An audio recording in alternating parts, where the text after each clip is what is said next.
All right. Hey, it's Comic Artist Pro Secrets. I'm Ethan Van Sciver, 26-year veteran of the comic book industry, world's most charming, elegant, eloquent, and yet humble man. Great big Star Wars fan. Thought I would do a late night live stream because I just finished. I put everybody to bed.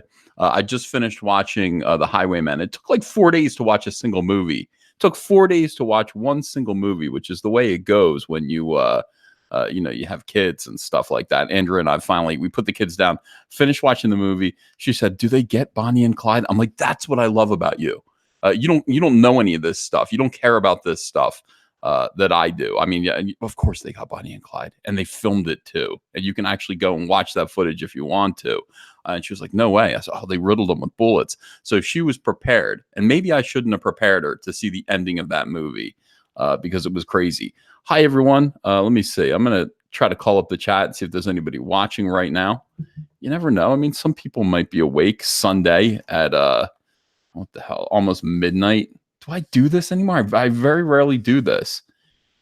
Andrea was like, are you going to go down to work, or are you going to go to sleep? I'm like, I think I'm going to go down to work. Let's see here. And she was like, okay. Then I'm going to sleep on your side of the bed, because my side of the bed is the only side of the bed right now that has a clock. I have a nightstand. Hers doesn't. Her furniture didn't fit in the bedroom.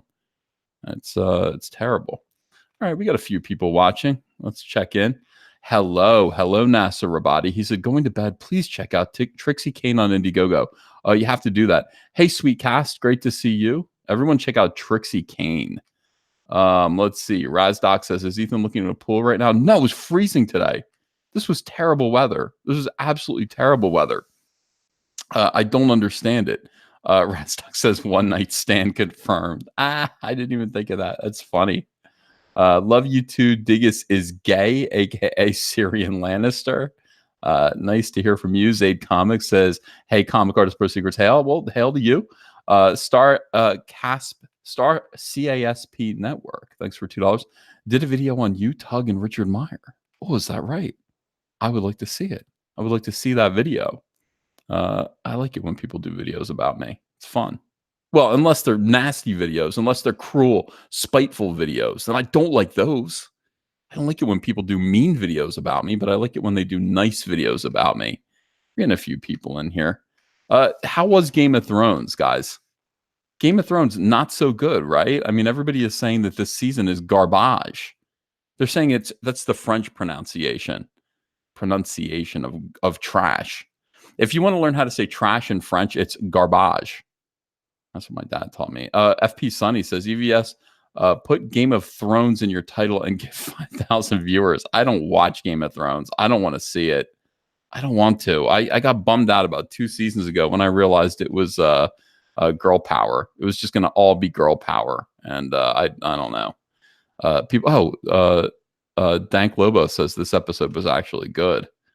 Demogenize here. He says, Comic Artist Pro Secrets. Hey, brother, haven't rolled in on a stream in a while. Hope all is well. Dude, all is better than well. I hope everyone had a nice Mother's Day. I did talk to my mom. Of course, you have to conversate with your mother on Mother's Day. Hunter called up. This is what I like. Hunter called up to wish Andrea a happy Mother's Day. Good kids all around. Really, really good kids. Ryan Miller Art says, my wife told me about it. Wasn't impressed. I don't know. I'm just not into it anymore. It really does seem constructed. It seems fake. It just seems like phony. It doesn't seem like, I don't know. It seems like it has a message to it. And again, I just don't want it. I just don't want that kind of a message. Vailnet says, we are all watching Game of Thrones after bitching parties right now. Maybe. All right, look, here's what I wanted to talk to you about. So crazy stuff is going on right now on Twitter. I don't know if this is entertaining, but it's interesting to me. I just got off of, like I said, watching Netflix with Andrea, came downstairs, looked at Twitter, and was absolutely dumbfounded and flummoxed to see that even though one of the main harassers of ComicsGate, Renfamous, even though she just got her account back, she was blocked or she was suspended for a long time. She was actually suspended again for the same thing. And I mean, ultimately, what we want is to get these people who are harassers to stop. That's it. Just stop. Just leave well enough alone. Like these people honestly think, like anti-comic skaters, they think they're in some kind of a war with us. They think they're in a war with us. And like, oh, we have to do this. Hey, can't you just leave us alone? I wouldn't. Would it be so difficult to just leave Comicsgate alone? Like, we believe in this. We want this. We're not really bothering anybody. I mean, at this point, we're just kind of doing our own books and talking about what we think comic books should be. Yeah, we're criticizing the industry, but like, we're not out to hurt anyone. We're not out to destroy anything. I mean, we're out to build something up. But these people literally think they're in a war with us, which is astonishing. You don't realize how they talk until because I mean, so many of them have me blocked and everything. How they talk is absolutely astonishing. So Renfamous got unbanned, and Renfamous, posted this. Y'all really thought it'd be that easy, and then these two eyes. I don't know what that means. Yeah, 983 likes that Renfamous was back, and then within just hours, boom! Yeah, it was easy. Suspended you again. Account suspended again. This is like the fourth time in a row. And at some point Twitter should just kind of say, look, enough. Like, your entire account exists. Why would you say this? Your entire account exists to harass people. Your account exists to bother people, to make people's lives hard, to stalk them, to torment them for their beliefs. El Guapo, thanks for $2. He says, hi, Yves. Oh, hi, El Guapo. Yeah, they should kind of permanently ban you, because over and over and over again, you violate the Twitter rules. How hard is it to not violate the Twitter rules? And of course, Yellow Flash said, once again, Renfamous missed. This is what caused it, by the way. This is what caused it. Once again, Renfamous misgenders that umbrella guy. She called, I don't know listen, use people's proper pronouns, the ones that they request, please. And she says, once again, Yellow Flash Guy engages in targeted harassment against me and attempts to exploit the Twitter report function to have my account suspended. Seems pretty reportable to me. That's exactly what you do. And you're just asking people to report him. Just use people's proper pronouns, and then this won't happen to you. Account suspended. Just leave people alone. And that is right. Withheld, rather not say. Just leave people alone. Is it hard? Is it difficult to leave people alone? Evidently, it is for these weirdos. They really do think it's war. By the way, I like this. This reminded me of Doug. I had to retweet this. This is Doug Tenaple. Yeah. So in any case, how do they feel about this now that Renfamous has been banned for and suspended for now a fourth time?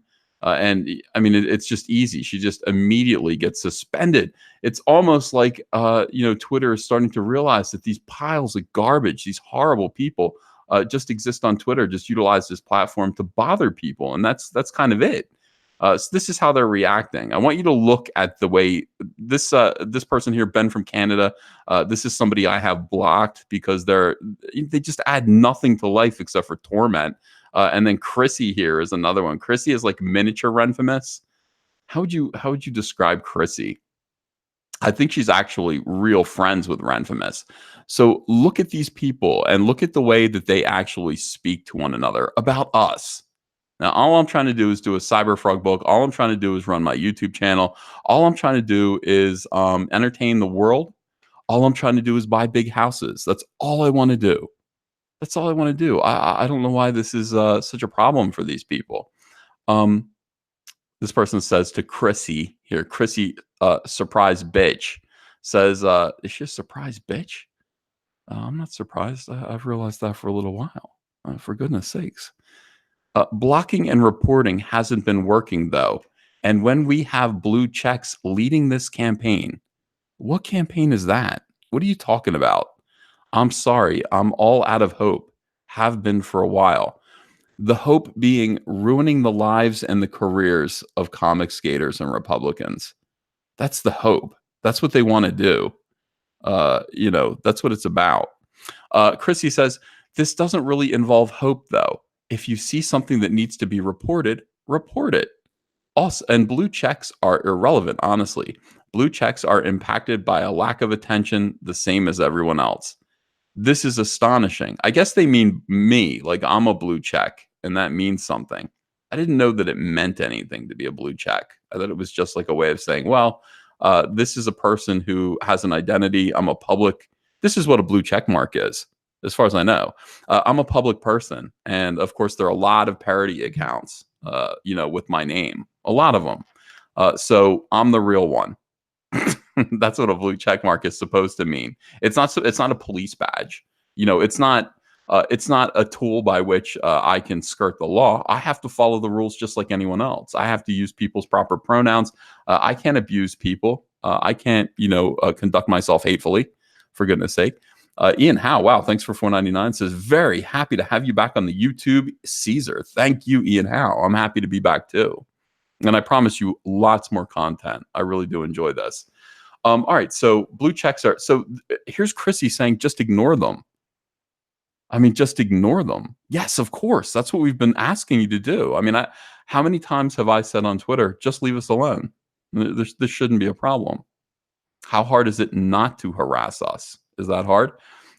This guy goes, I do, and nothing comes of it. It's very deflating. So you ignore us, and then what? Ultimately what these people want is they want us to just disappear. Like, we're supposed to just disappear from view. Well, you have to share the world with us. I'm very sorry to say, you do have to share the world. I know you've got a bubble, and I think that's okay. I think it's okay for you to live in your bubble with your weirdos, but you do have to share the world outside your bubble with people who disagree with you. And it's probably a good thing. It's probably a good thing that planet Earth contains people who all believe different things.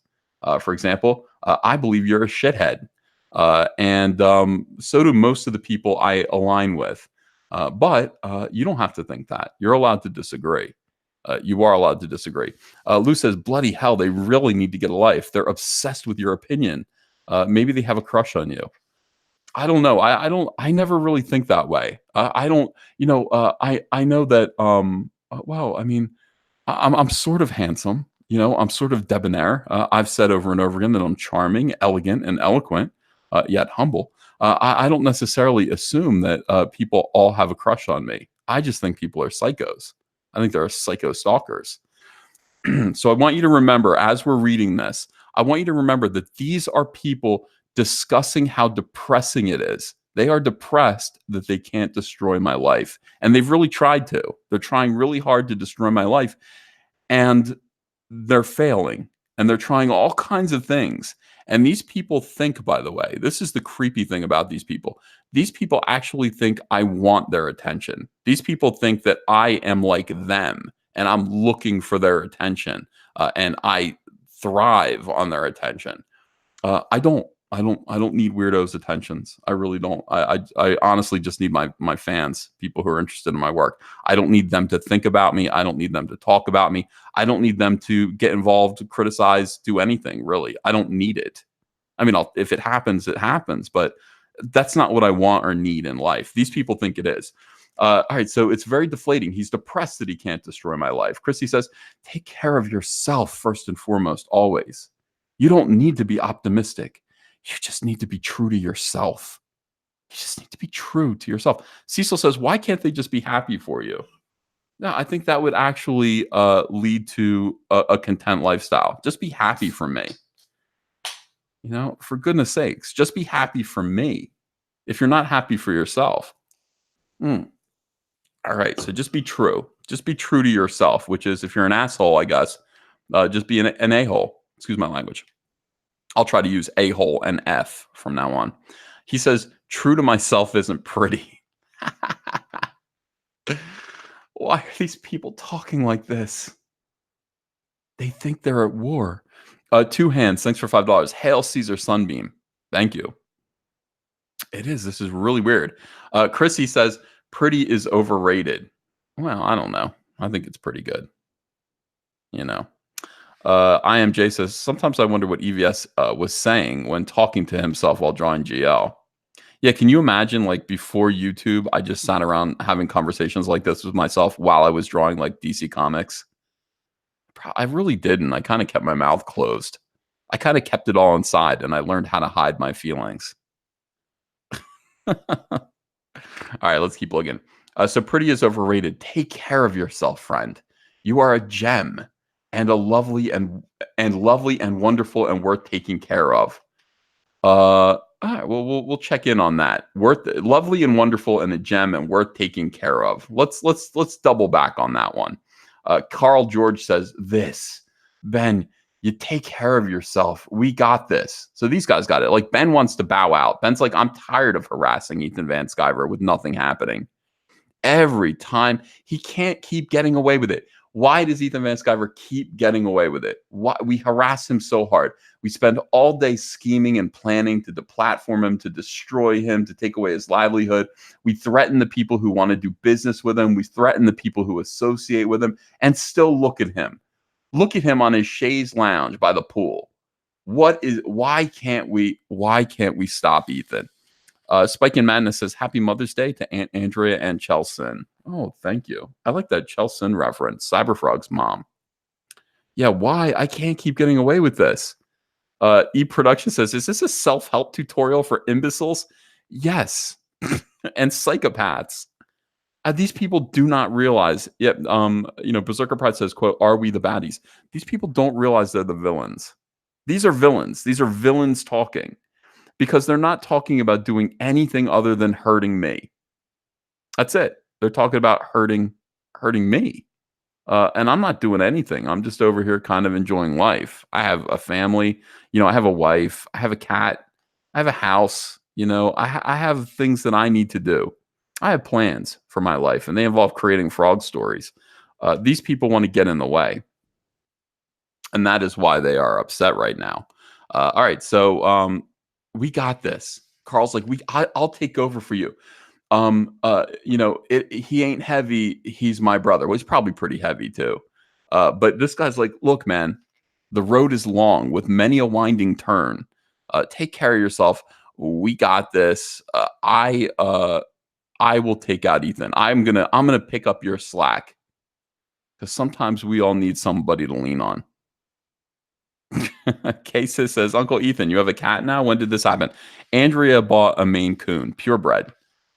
We drove up to Toms River, New Jersey. We got a nice Maine Coon from a breeder up there. And, Andrea suddenly decided, look, now that we have a house, the kids need a pet. And we argued about whether it would be a cat or a dog, and we settled on cat. So, yeah. All right, so here we go. You want to join back in? We're ready to help. I mean, this is like, look, we're trying to build a house. We're trying to do something. No, they're talking about destroying my life. That's what these people are talking about. I just want you to remember that. Like when you hear they're like, we all need somebody to lean on. I got my piano right behind me. I'm not going to play. It's too late at night. Oh, but I will play soon. You want to join back in and harassing Ethan Van Sciver? Let us know. We'll let you back in to harass Ethan Van Sciver. This guy says, thank you, but I think I'm done with all kinds of activism. Just F it. This is activism to them. Like it's harassing me as activism. They're activists. They're activists. Jay Hamilton says, I just might have a problem that you'd understand. Not unless you're a psychoanalyst. These people have problems that normal people can't possibly understand.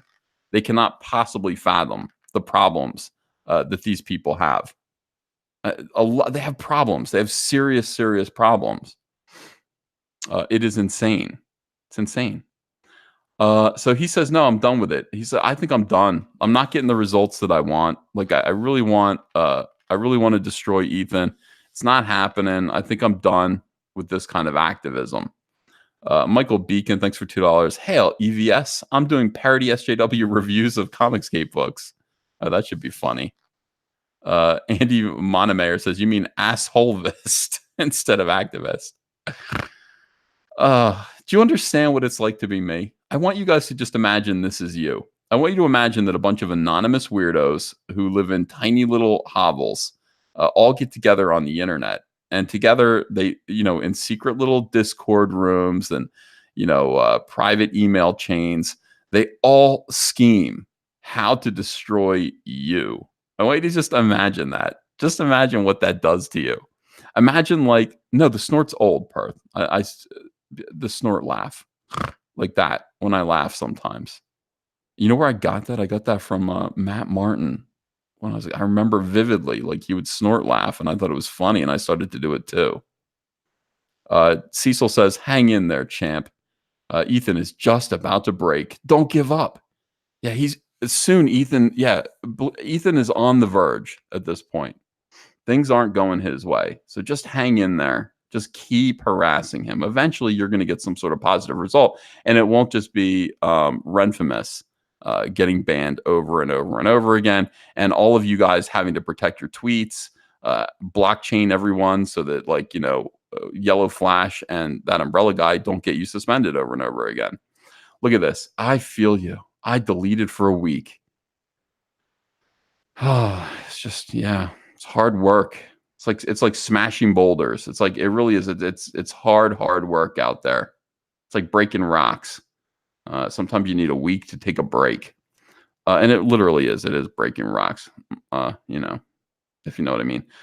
Ben from Canada again says, "I've just realized the only effective activism." Now here it is right here. I want you to remember that these people here are talking about me, and they might be talking about you too. They might be. There are some people in this chat who are ComicsGate. They might be talking about you when they say this. Okay, this is psychosis right here.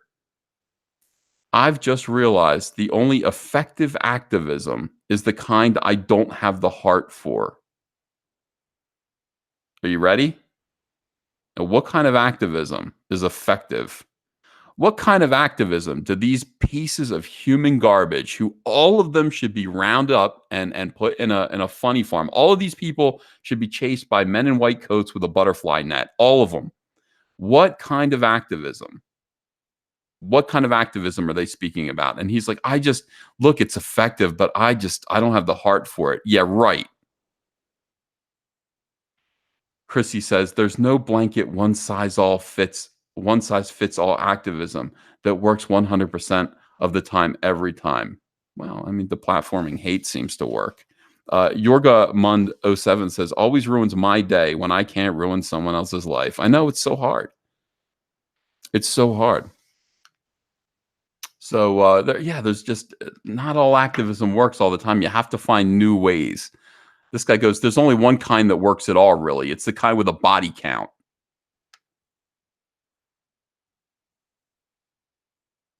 It's the kind with a body count, or at least the threat of one. Anything else is a waste of time. I'm not able to hurt anyone. This dude right here, in a conversation with Renfamous's little friend, just promoted murder of comic skaters. He just promoted murder. He said, "I can't do it. It's not something I can do, but maybe it needs to be done." This is, I'm taking it back. Am I going to say the F word? I'm going to say the F word. This is friggin' insane. This is insane. This is insane. At this point, AntiComicsGate must realize that they are the bad guys. They are the villains. They are a hate group. At this point, they must realize that they are absolutely out of their minds. They are promoting murder, killing over comic books. Me, particularly me, and other people as well. Now, I've said before, and I'll say it again. People lie, and they say that they get death threats. People lie. They go, "I've been getting death threats over this." Listen, if you got a death threat, you should show it. You should show it. Reagan Lodge, thanks for $2. Thank you for not cussing, Ethan. You're a good guy. Oh, listen, I'm driven to the brink, Reagan, at times, but I hold back, especially on Mother's Day. Lou, thanks for $2. Love the how to draw vids. Keep your chin up, dude. Thank you. And Logan Michael Anti Funko Pops. Thanks for $2.99. Great name. Just says pie, and sometimes that's all you need. Sometimes that's all you need. This is something else, isn't it? In a conversation with Renfamous's friend, this person talks about how murder is appropriate. This is an appropriate form of activism. There's only one kind that works at all, really. That's right. There's only one way to stop me from doing what I want to do, which is doing comic books and talking on YouTube, making fun of SJWs. You know, there's only one way to do that. That is to kill me. And anything else is a waste of time. Now, Ben from Canada says, I'm not able to hurt anyone. But somebody might be. Is somebody reading this able to? Oh, luckily, only 2 people have reacted to this tweet that since this picture was taken. I'm blocked by these people. So this is just a screenshot that I'm working from. I want you guys to understand. I want you guys to see this, and I want you to understand. Now, what does Chrissy say? Does Chrissy say, don't say things like that. Don't say we're the good guys. We don't do that. Like, don't even think about that. That is not right. Don't say that. Don't think about it. Chrissy says, I mean, historically, that's the most effective, but it's not the only effective means. And it should be a moral dilemma. Otherwise, we're the bad guys. Chrissy is saying, yeah, that's effective. Yeah, in order to stop them from making Indiegogo campaigns that are successful and selling fraud comics, if it would killing them would be effective. Killing them would be effective. But there are other ways too. I mean, maybe you just want to cut his hand off. This should be a moral dilemma. Like, you should really have to think about it. Like, it doesn't feel good to have to do the right thing, which is murder somebody to stop them from doing the comics that you want to do. You should really have second thoughts about it. Think about it first before you do it. Think about it. Otherwise, we're the bad guys. We're the bad guys. If we just kill him without feeling bad about it, we're the bad guys. This should be a moral dilemma. It should be troubling. What the frig? What the freak? What the heck? Yeah. So, all right. So, otherwise, we're the bad guys. So, let's have this should be a moral dilemma. It is effective, but there are other ways. Let's think them through before we resort to killing comics gators. All right. Ben agrees. True enough. True enough. If we actually just did it without feeling bad about it, without, really it's a moral quandary. We really do need to think about it before we do it. Otherwise, we're the bad guys. True enough. I agree.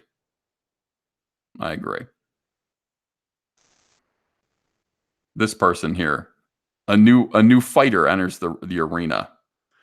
I wish I knew an effective way to report the pronoun stuff. You think someone identifying as an army would be blatantly obvious as a mockery of transgender people, but apparently not. Swinging Cod, thanks for $5. Funny thing about that is most of ComicsGate are conservative, libertarian, or center left, own guns, and will defend themselves if these folks go rowdy. I wouldn't hesitate. If one of these people showed up on my doorstep, boom, hole right through them, and I'd go right to sleep. I'd take a nap, and I'd sleep like a baby. Absolutely. These people are insane. And these people are, they've threatened Umbrella Guy's family, his kids. They have threatened Diversity in Comics, his kids through the video game he was playing. These people are absolutely insane. Absolutely insane. So this is referring to me. So I decided that what I was going to do was I was going to change my pronouns on Twitter and see what would happen. If simply reporting people for wanting to kill me didn't work. As you can see, people are threatening to kill me. I'm not joking about that. That's not a thing that I wouldn't make light of that, and I wouldn't lie about it. Every time one of these weirdos, issues a death threat or some kind of threat of violence against me, I show people. I don't just talk about it. I don't speak of it like obliquely. I actually show you. I show people. Sin V, thanks for $2. They literally want to kill a humble frog merchant. Can you imagine? Ian Howe, thanks for $4.99. Do you ever notice these people don't joke around with each other and bust balls? They're so serious. Like these are normal things to talk about. They're SJWs.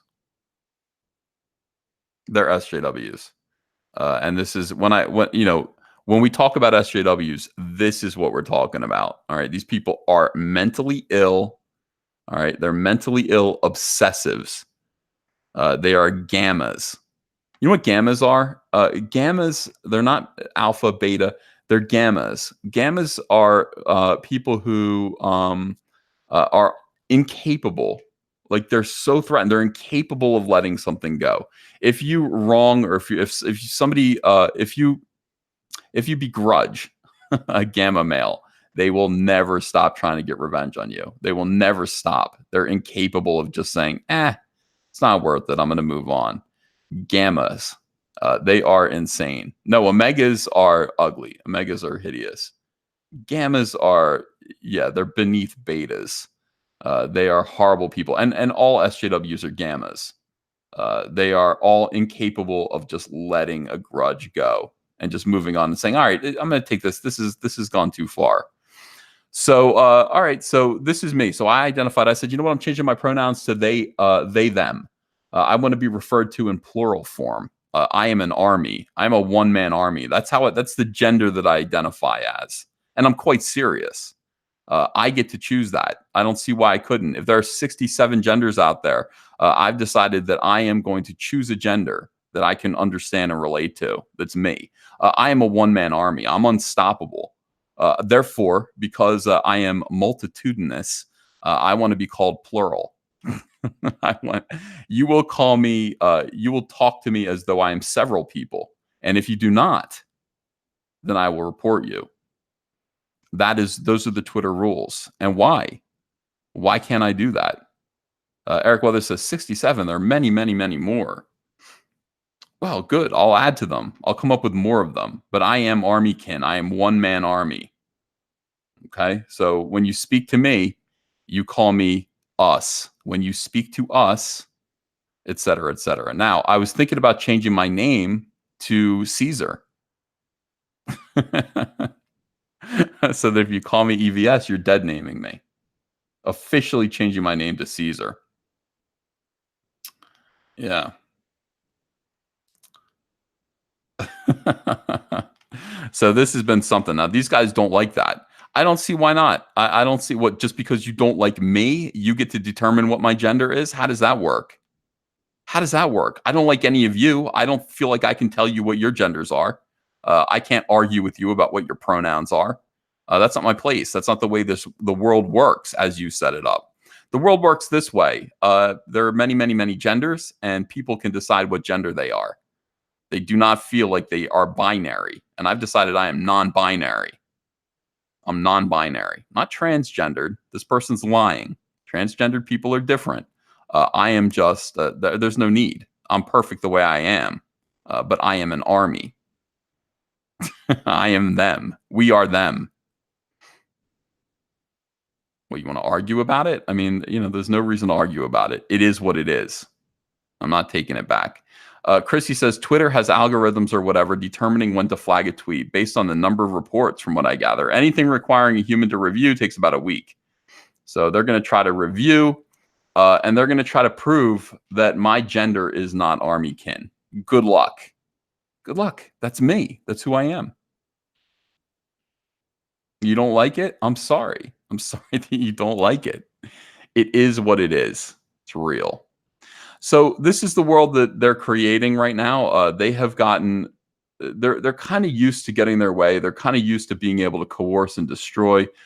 Comic skaters are not stupid. We are outsmarting them left and right, and it's driving them nuts. It is literally driving them to murderous thoughts. We could end this right now, says Ben, with a body count. That would be effective, but I don't have the heart to do it. Ben says, I don't have the heart to kill Ethan Van Sciver, but it would be effective. It would be effective. Yeah. Caesar is legion. IMJ says, much of the things you are reading are called straw man arguments. There are few cogent defenses to that manipulation. It is also prolific in the workforce. Yeah. So I don't know. I would recommend, if you know these people, I would report them on Twitter. To report them. This is violence. This is inciting violence. I mean, this is legit. This is about as real as it gets. He is actually telling people that while he cannot bring himself to kill me, somebody should. Somebody should. And that is, I don't know. Abbott 380 says Caesar is inside us and we are inside Caesar. Well, I mean, not in so many words, but yeah. Spirits Car says you should seriously send this the FBI's way. I think I might. I have some contacts with the FBI. Thanks to the bomb threat at the anime convention in Florida, Pensacon. The FBI called me over that. And yeah, I spoke to the FBI about it. So I could still call that guy. What do you guys think about this? I still try to keep a sense of humor, but yeah, like, these are weirdos. These people are weird. I mean, it's funny when you go somewhere, go to the mall, go somewhere where a lot of people are and just look around. You know what these people look like. You know what these weirdos look like. I've drawn them over and over again. Go to the mall and just look around. And you'll see normal families, you'll see normal people having a good time, shopping, doing stuff. And then 1 out of every 300 of them, you can tell is one of these people, an SJW. They're weird. People aren't making eye contact with them. They're awkward. They look broke. They're just right there. That's what these people are. That's who these people are. And those are the people. Those of these people who are not so described are people who are actually stoking them on.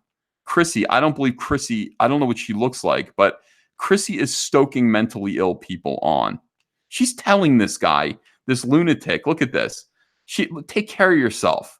Just be true to yourself. True to myself isn't pretty. Why? Why isn't true to yourself pretty? Oh, because you have murderous thoughts. You have murderous thoughts. No, Chrissy disagrees. Chrissy disagrees. You're a gem, lovely and wonderful, worth taking care of, she says to this guy who's fantasizing about murder. Demanjanai, thanks for $5. I've dealt with blue hair and her apprentice. They were trying to prove that you were somehow evil, but I saw through the lies. You're an army of E. Well, thanks, Demanjanai. I hope I'm not evil. This is evil. I don't know how you can look at this and say this is anything other than evil. But these people do fantasize about murder. They love it. They love the idea that at some point they are going to be able to kill comic skaters. It is absolutely insane. And it looks like we're joined by Andrew Huerta. Hello, Andrew. How are you? What up, AVS? I'm doing good. How about you? Well, I'm doing good. First of all, Andrew Huerta, for those of you who don't know, has a comic book called Sovereign. If you haven't yet backed Sovereign, just look Sovereign Indiegogo up on Google. Is it still running, Andrew? Yeah, it's in store mode. Okay, all right. Yeah, make sure that you back Sovereign. It's a beautiful book. Andrew is fantastic. He's going to be doing he's going to be doing a little bit of Cyberfrog artwork, I believe. Yes, I'm excited. Yes. Grundy born on a Monday, thanks for $1. So, Andrew, we're just discussing the proclivity that anti-comicsgaters have to violence, to murder, to killing people, and how they fantasize about it and talk about it and say, oh, something like that would have to be done with great hesitation. Did you just pop in? Did you hear any of this stuff that I was telling to people? I was listening to you, and I'm just thinking this is insane. And it's Mother's Day weekend. It's Mother's Day weekend, and these people are plotting murder. I wonder what their mothers would think. And Happy Mother's Day to all the moms out there, and to your wife and all that. So. Well, thank you. Yeah, Happy Mother's Day to all of the mothers out there, all of your mothers. These great women who raised comic skaters, who raised who raised you right, who raised you to be strong and to stand up for truth, to stand up against evil. These are great women. These are absolutely great women. And Andrea is one of those. She's fantastic. Trevor Nickel, thanks for $2. Being trans, now want to show the pic of you as a lady? Oh, yeah. I showed Andrea that. She said, at least you're pretty. Yeah, I don't know what people are doing. They're running my photographs through filters. Yeah, it's big right now. What? It's big? Like, where do you get one of these? I don't know. I don't do that stuff. I don't think it's I don't think it's cool. You don't think it's cool? I thought it was interesting. Yeah. First of all, it turns out that if you run me through the woman filter, let me see, I end up looking like Kesha. Remember Kesha? Yeah, that's not too bad. Wake up in the morning looking like P. Diddy. You sound like her. Whatever that was. Like, that's what I look like. And I was just like, oh man. Like, that's why I'm never gonna do that. I will not get a sex change. That's the only reason, Andrew. I don't know. The tech is getting scary out there. Anybody looking for a date on social media, good luck. Those apps are making it crazy out there. Yeah, look at let me show you here. This is ridiculous and humiliating. And how dare all of you for doing this and then making me look at it? And why would you even want to do this? You know what I mean? Like, why, Andrew? You see what I'm saying? Hey, it's not too bad, man. Well, it looks like, honestly, it looks like Kesha. It actually looks like my sister. I have 4 sisters. And I have a sister that looks a lot like this. She's my youngest sister. Pretty. Yeah, the hair's better. The hair's better. But I want to thank whoever did this and cleaned up my beard. Yes. Oh no, they gave me the beard here. This is a picture from 2010. This was before I had my beard. So I'm kid faced in this original photo. And this is me with a beard without gray patches in it. I think that app does a guy version and a girl version.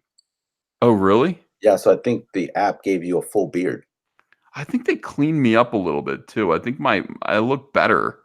I don't know. I think I just look better. You look like an actor. Yeah. I look like a G.I. Joe with Kung Fu grip. Yes. That's that's what this is. And again, shame on all of you. Let me see. There's another one. Let me see. Yeah, this might be it. Here's another one.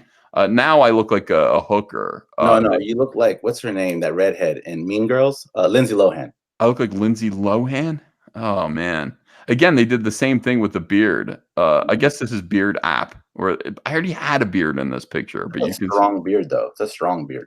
Yeah, it's stronger. I guess it's stronger, but yeah, this is how is that me? That's you on steroids. No. This. I'm trying to see that. Like, how is that me under there? I mean, I'd hit it, but they made your lips bigger. So yeah. Yeah. Oh yeah, they did. Look at that. Like that's. I guess that's. Yeah, like if I got, is it Botox? How does that work? Where you get bigger lips like that? I think it's Botox. I don't know how they do it. Now let me ask you something, chat. Would you kill this? Would you kill this woman? Would you threaten to murder this woman and do violence to her? This is absolutely insane. These weirdos that hang out with Renfamous, that orbit Renfamous, that swim alongside of her, dodging Japanese whale boats. Would you join them in trying to kill me? For goodness sakes. No, people are like, no, absolutely not. This is really crazy. This is all over fake. It's fake outrage, and it's comic books, and they're talking about murder. Talking about murder. And what is it about, really? Like, I think it's just like, is it truly, like, here's the thing, that comic skaters actually want comics to be better. But not only do we want comic books to be better, we want comic books to actually be prosperous. We want the people, we want comic book shops to be able to sell more comics. We want people who produce comic books to actually make more money. Andrew, there was a time where I would get royalty checks that were 5 figures for just these floppy comics that I was doing. I missed that. I missed that whole, I was too young. Yeah. Most of these people, I think, that are on board now, they don't even know what they're missing. You know, when I wasn't around in the 1990s, I'm like readjusting myself here. I wasn't really around in the 1990s when people were making six-figure royalty checks. So I missed all that. You know, I've gotten one six-figure royalty check in my life, and I told you guys about it. That was just last year. Yeah.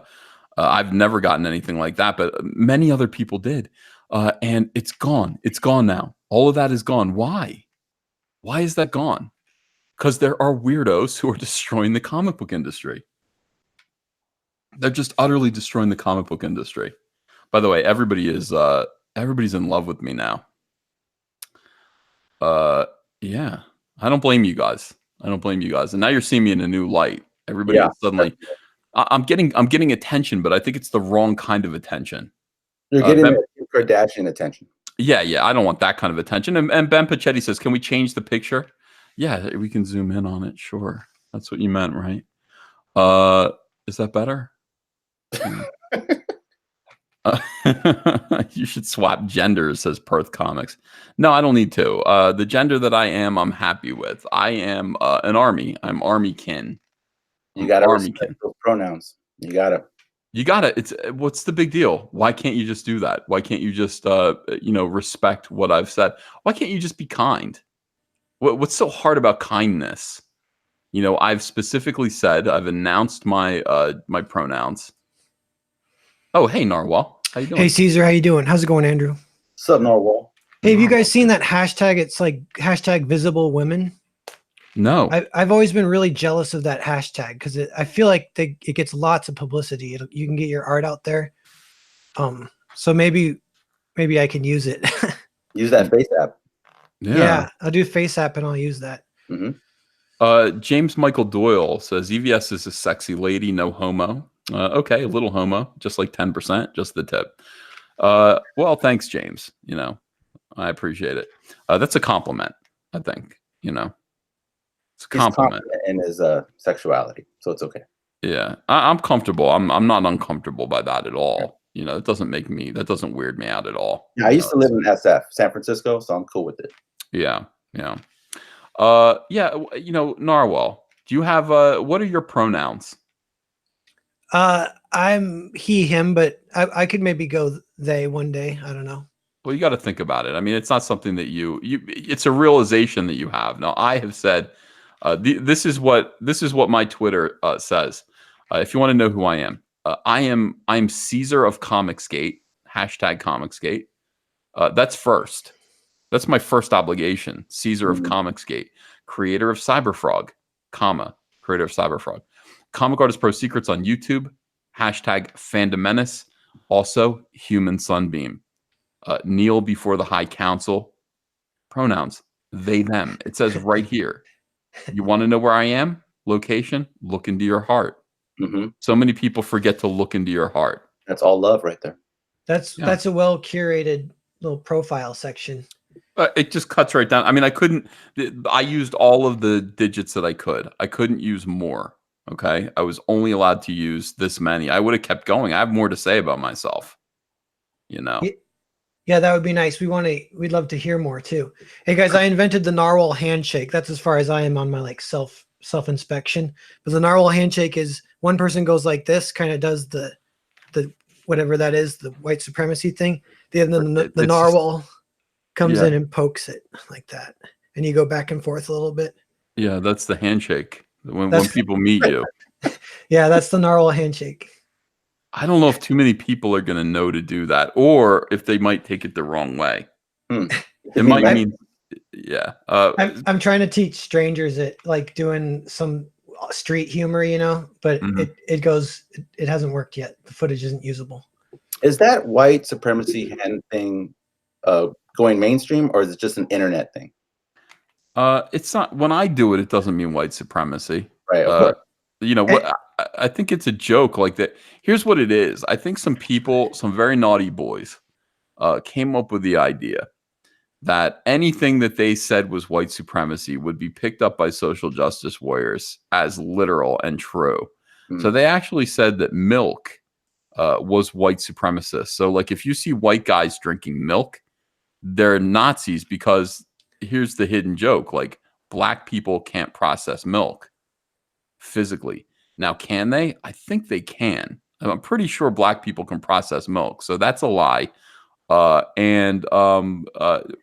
no point would drinking milk represent white supremacy, but it was just a hoax that they kind of put into the bloodstream of the internet to see if it could take off.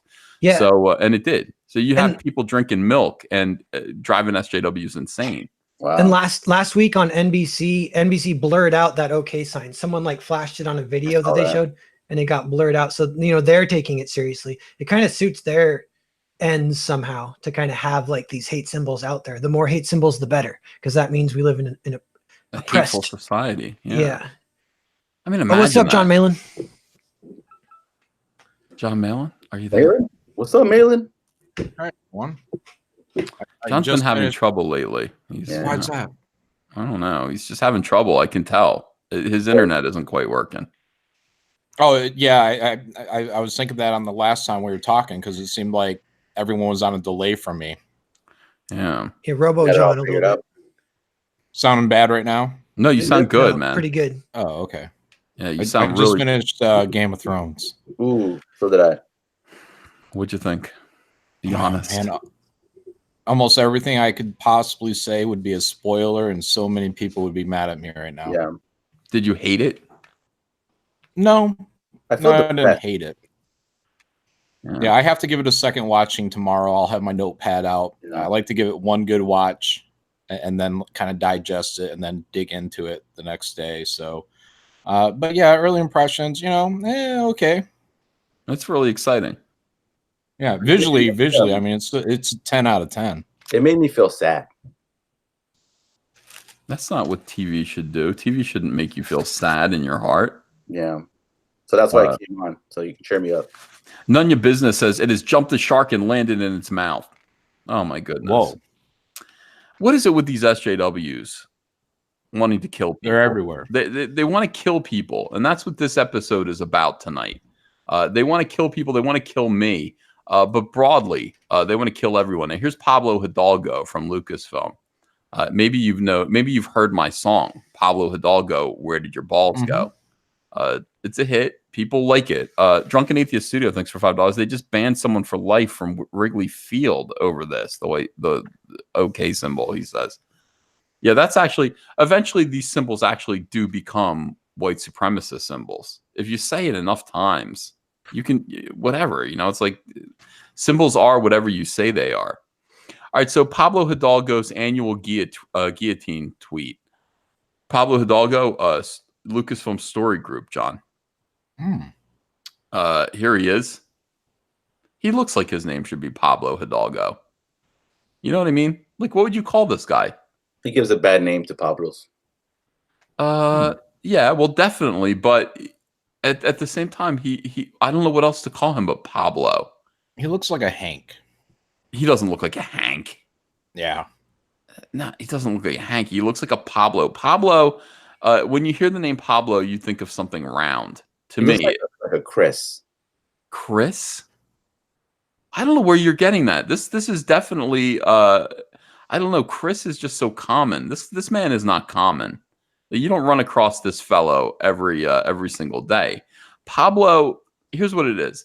Pablo sounds like two bubbles together. That's what I picture. I picture kind of a snowman-shaped human being. Pa is kind of a round smaller bubble, blow, fatter bubble. Okay, two bubbles together. That's what that name represents to me. And that's what Pablo Hidalgo is. He's two circles with a pair of glasses. And here he is. May 1st was May Day. And you know what that means? Lots of unbathed communists wishing death on rich people at public celebrations. And that is what that is what was going on earlier with Chrissy and Renfamous's Weird Orbiters. Pablo cuddles up to a symbol of the old Soviet Union. Well, that's, Ichibaka, this is his, by the way, Disney Star Wars is dumb. One of the best blogs. I don't know if you guys, it's a really, really good blog by Ichibaka. He really cuts to the matter and proves that these people are, utterly loathsome. I guess a picture with a bear. I don't know if that's an admission of, I'm a Soviet communist, but For those who may not know, May 1st or May Day is a communist holiday during which smelly collectivists, I like how he says that, smelly. They're smelly collectivists. Yeah, that's right to Dynamo. the point. Yeah, now he's assaulting two of my senses. You know what I mean? Like I can visually, it's a problem, and now you're telling me he smells bad too. That's two of my five senses, my six senses. You know, my psychic intuition. Dynamo says that he looks like a Mexican mundane Matt. That is that's probably true as well. Sailor Moon loves tuxedo mask. Thanks for $2. Says Ren and Chrissy aren't even half the woman of Rose Tico. Well, that's saying something because Rose Tico is like half of a normal woman anyway. So to begin with, do the math. John, so smelly collectivists publicly demonstrate their seething, frothing contempt for those who are more successful than themselves. Already, it sounds like anti-Comicsgate, does it not? 100%. Absolutely. This oftentimes comes in the form of papier-mâché guillotine mock-ups made by uneducated college students. That's ironic, uneducated college students. What are they in college for? Dance? Going 80,000 into debt. That's it? I mean, aren't you going for an education? I mean, doesn't that just come naturally when you go to college? You get educated? Evidently not. You get indoctrinated. You get brainwashed. In the Arts and Crafts Center of their local university, Pablo Hidalgo joins his swarthy, comrades in digital solidarity by tweeting out guillotine images from these events on a regular basis. Now, those of you who don't understand, French Revolution, something that SJWs idealize, they want to bring it back. They want to bring back the French Revolution, in which weirdos, disgusting weirdos, got to cut the heads off of successful, powerful people using the guillotine. The guillotine. John, is there anything worse? No, I think the French were actually using that up till pretty recently, weren't they? Or at least in the 1900s. 1930 was the... Can we look that up? Let's look that up real quick here. I was thinking like 1990. Yeah. They might have done one for old time's sake. Yeah, you got. I mean, the last public execution, not public education, by guillotine, 1939. John, there's a picture of it now. Handily, they have a coffin right here. They're ready to go. Here's the guillotine. Here's all the people watching. That's what's humiliating about this. Really think about, you're being marched out and you're like, hey, these people are all going to watch my head get cut off and fall into a basket. That's pretty embarrassing. It's pretty embarrassing. Very efficient, though. With the coffin right there, they just drop you in. I mean, they got it all figured out at this point. You know what's weird, though? This is one of those magician boxes. It's not really a coffin that gets cut in half. You know what I mean? With a saw, like, I'm going to saw you in half. Get in the box, and it's already. See, it's a public execution and also a magic trick, because then they immediately take the two pieces and go, look, I'm going to saw you in half and put you back together. Right or wrong? And in the end, I'm okay. My head was not separated. It looks like it's taking place in a shopping mall. This picture, for some reason, the lighting. Yeah. Like hey, that's the magic trick. What if you do that trick in reverse, Narwhal? What if you cut a guy's head off with a guillotine, then you put him in the magic saw box, and then you're like, oh, he's clearly already cut into pieces, and then you go, and the guy's fine. That would blow people's minds. That's a path to power for any magician. Can pull that trick off. Why haven't they done that already? That's a good trick. That may be the last public execution, but the last person to be executed in France by guillotine was 1977. That recently, really? Oh, okay. Behind the scenes, damn. We should come up, John. Let's do a nice kind of Saturday morning cartoon comic book, superhero comic called The Guillotines. Okay, Guillotines, and they're just teenagers who like to cut people's heads off. Could we get away with that? Is that like Hanna-Barbera material or no? Guillotine. Yeah, I think if you play it right, we can slide it by. They could have all previously been victims of the state. They were just minding their own business, and then the revolutionaries came by chop their heads off, but because of some curse, it's their power that their heads are separated from their bodies, so they can throw their head at you or whatever. Oh, throw their heads at you. Change bodies or something. So they're the they can look victims. over a wall by tossing their head in the air. Victims usually become victimizers. See, that's the twist. So they were victims of the guillotine, and now they're going to victimize other people with a guillotine. Wow. Yep. Narwhal, this has potential. I offered it to John. John didn't see the potential in it. 6 figures with the Narwhal. Yeah. Me and John are already working on something along those lines. Oh, hey, Cecil. How you doing? Hello. Yeah, I didn't want to be redundant. We're doing a serial killer super team. Really? Yeah. Mhm. It's got Hold on, let me read all this. the greats: Richie Ramirez, Oh, Berkowitz, Son of Sam. Dahmer, Bundy. Zodiac? Zodiac's the main bad guy. Zodiac's the main bad guy. They had to assemble a super team to help find the Zodiac. We're writing this story. This is real? I picture Zodiac as kind of an Inspector Gadget type of villain. The guy who strokes his cat. You only see his hand. It's like you never know who the Zodiac killer is. I like it. Zaid Comics, thanks for $10. Just got Magic Cop on IndieCron and was on ComicsGate Presents a few weeks ago and launched our free issue on ZaidComics.com. It's a great time for comics, and SJWs can't stop us. Hail ComicsGate. No, they can't unless they resort to murder. Yeah, murder. I like the idea of the guillotines. I don't care what John says. Yeah. So does Chrissy and Ben for people who write comic books. That's correct. You were watching, right, Cecil? You saw this nonsense? Yeah, I mean, isn't that totally normal? I normally pick out somebody who's working on a book that I'm never going to read and have no interest in, and I think about how I could just murder them. That would solve everything. Totally normal. They're like, I've got a real problem here. The only way to solve it is murder, but I just don't have the heart to do it. Yeah, It's normal.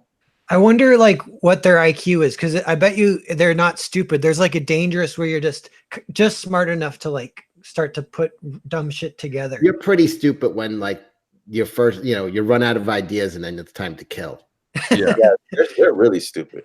They are stupid. They're misspelling, by the way. The chat isn't much brighter. Let me spell it for you guys, because you guys are spelling guillotines wrong. And let me spell it in the chat so you guys can see and picture it as a DC Comics style superhero book.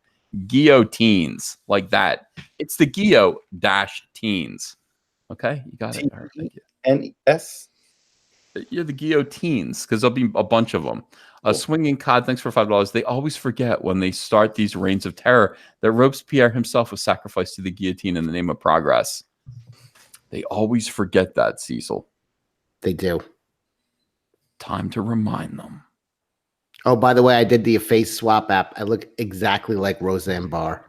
I swear to God. I mean, spitting image. So much that I want, if somebody has that app, can you put a picture of Roseanne in it? And I just want to see if it actually looks like me if you do it through the mail one. Oh, if you reverse it, can we reverse engier Cecil? I mean, Roseanne. it's dead on Roseanne. It's really heartbreaking. Wow, that's amazing.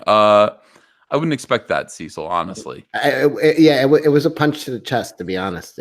I was thinking Kathy Bates, See, so who would you want to look like? I don't know, not Roseanne Barr. Amy Schumer with dark hair. Mm-hmm. I think that app is going to turn a lot of men trans, and it's very dangerous. It's also trans appropriation, so it's going to become offensive here in next few days. And what else can boil over? It's opening the doors. Yeah. And I don't have to do it because I already know I look good as a chick. How do you know? How do you know I that? dressed up as a chick when I was like 19 for Halloween. I looked fine. All right, look, there's somebody in the chat. Christopher Nicholson says, "You chuds," and he's talking to. Let's see, who's he talking to? Oh, he's talking to Narwhal. He says, "You chuds who are proud of being ignorant, make people like Renfimus a bit more right." Oh, sorry about that. Hey, have you guys seen Suspiria? And then the sequel to Suspiria is a movie called Inferno. Cecil, I know you love movies. Have you seen that one? Or I've seen John? both I've seen both Suspirias, the one that came out last year, and the original. It wasn't Argento. Who was it who did that? Was it Sergio Argento? Was that some trippy horror movie? Yeah. There's a remake years later, but like in like early 80s or something, Argento did a sequel to Suspiria called Inferno, and I know about it, but I didn't see the sequel. There's a really good guillotine kill in that movie, an iconic one. But that's all I got. A little shout out. Diversity Comics Bear says, did you see the Merry Men gay porn looking comics Oni was putting out right before they were forced to merge? Were they forced to? Yeah, we did see them. Nurkish did a video about them.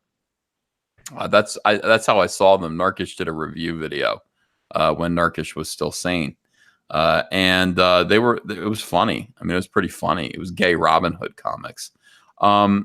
Was Oni forced to merge with Lion Forge? I think it's the other way around. I would think so, because Lion Forge, they were selling like 500 copies. Like their books were bad. Like, I didn't even know that. And the thing about it is that somebody was reading, like, I think it was Diversity Comics was actually reading the descriptions. Like, they're proud of these comics they're putting out. And it's just like, it really does kind of underscore what SJWs do. They think about representation first and foremost, and that is supposed to entice you. And they'd be like, a Down syndrome boy in a wheelchair gains superpowers and fights. That's heavy. That is really, really, really heavy. It's not really. I mean, it's like the SJWism kind of thing is kind of like it's meant to make people go, "I'm glad that comic exists. I'm not going to buy it." But they're I'm not going to be glad when that kid's getting beat the crap out of them. What? when the Down syndrome, you can't just have a comic where the hero always wins and the hero's always got the upper hand. The hero's going to have to take a whooping, and once that kid starts taking a whooping in his Down syndrome wheelchair, it's not going to be so pretty. It gets weird. Well, that's the thing. These people create, and this is what you have to understand. It's not that diversity in itself is a bad thing. It should be a natural occurring kind of thing that happens. People should try to represent the world as it is, and that involves diversity. The problem is when you let SJWs do it, they're so enamored with diversity that they create characters that they can't hurt. I can't put if this is the first superhero who is an overweight black lesbian, Cecil. Exactly. You don't want to run her through the ringer because, you know what I mean? She shouldn't have any weaknesses, because then you're suggesting that overweight black lesbians have weaknesses. They're not perfect. They're not angels. You can't have them get beat up, because then you're showing, overweight black lesbians getting beaten up. Right. Could you just imagine that even the first Spider-Man movie where the Green Goblin is just beating the shit out of Tobey Maguire. So his mask is getting ripped off. He's bloody. He's being thrown through brick walls. Now just picture them doing that to Chaz Bono. Yeah. That'd be an outrage. It'd be an outrage. Like, what if he were, a transgendered teen? You know what I mean? Like, you can't, people would be very upset by it, and it would immediately take on a context that was not intended, but would have to be you'd have to sort of look at it that way. You'd be like, oh, well, yeah, they're saying that they want to beat up transgendered teens. It's SJWism is stupid. It's really, really dumb. All right, so back to Pablo Hidalgo, and we'll see what Pablo Hidalgo wants to do to Cecil, because Cecil is the 1%. Pablo Hidalgo joins his swarthy comrades in digital solidarity. By the way, thanks to Diversity Comics Bear, a guy got banned from the Cubs game for the OK sign. Yeah, somebody just said that. It's weird. Unfortunate. By tweeting out guillotine images from these events on a regular basis. Pablo retweeted them in May of 2018. You can read about that instance here. So they already, Ichibaka already wrote this article. Look at Mayday just got real, says this weirdo. Pablo Hidalgo retweets this image. Pablo, that could be taken as a joke, but Pablo expressed his fondness for beheading rich people again in February of 2019. If capitalists celebrate Christmas in July, then it makes some sense the communists might celebrate May Day in February. Pablo liked this. Yacht owners with priceless art need to be aware of flying champagne corks, glitter titties. I like this looks like Actually, she literally looks like a Cabbage Patch Kid come to life. She says they should beware of guillotines. Yacht owners should be decapitated. That's not going to be good for yacht business. You know. Pablo slid into her DMs right after he liked that tweet too. Oh, you better believe it. You better believe it. What isn't he a wealthy man himself? I mean, well, let's that's the punchline, Cecil. Let's not rush to the punchline. The actual Mayday was on us again recently, so Pablo retweeted yet another example of the SJW desire to behead rich people. All these billionaires only want to go to space because guillotines need gravity to work, says Pablo Hidalgo retweets that. It's a good line. It's a good line. Yeah, so do bombing missions. Yeah, in The Last Jedi. Swinging Cod, thanks for $5. Suspiria was Dario Argento. Robespierre was the leader of the French mob, eventually sacrificed by his own followers, i.e. Renfamous. Oh, Dario Argento. That's right. I was saying Sergio. Yeah. How does Pablo want to execute rich people? All right. So perhaps, by the way, Dario Argento's daughter is Asia Argento, who started the Me Too. She started the Me Too movement. No, she was an actress. She said that Harvey Weinstein raped her, and then during the course of things, it turned out she had actually raped a 15-year-old boy. Interesting. Yeah. Anyway, sidetrack. And wasn't she the girlfriend of Anthony Bourdain? Yes. Yeah. She drove him to suicide by having a public affair and cucking him out. He hung himself in his Paris hotel room. People are lovely. People are lovely. It makes me want to kind of stay home. 4LOM fan club. Thanks for Don Anna. It says, I was wondering if you have any 4LOM action figures. If I do, I don't have enough of them. 4LOM, 4LOM, Star Wars character, stands for the love of money. Did you know that? Bounty hunter. Let's see.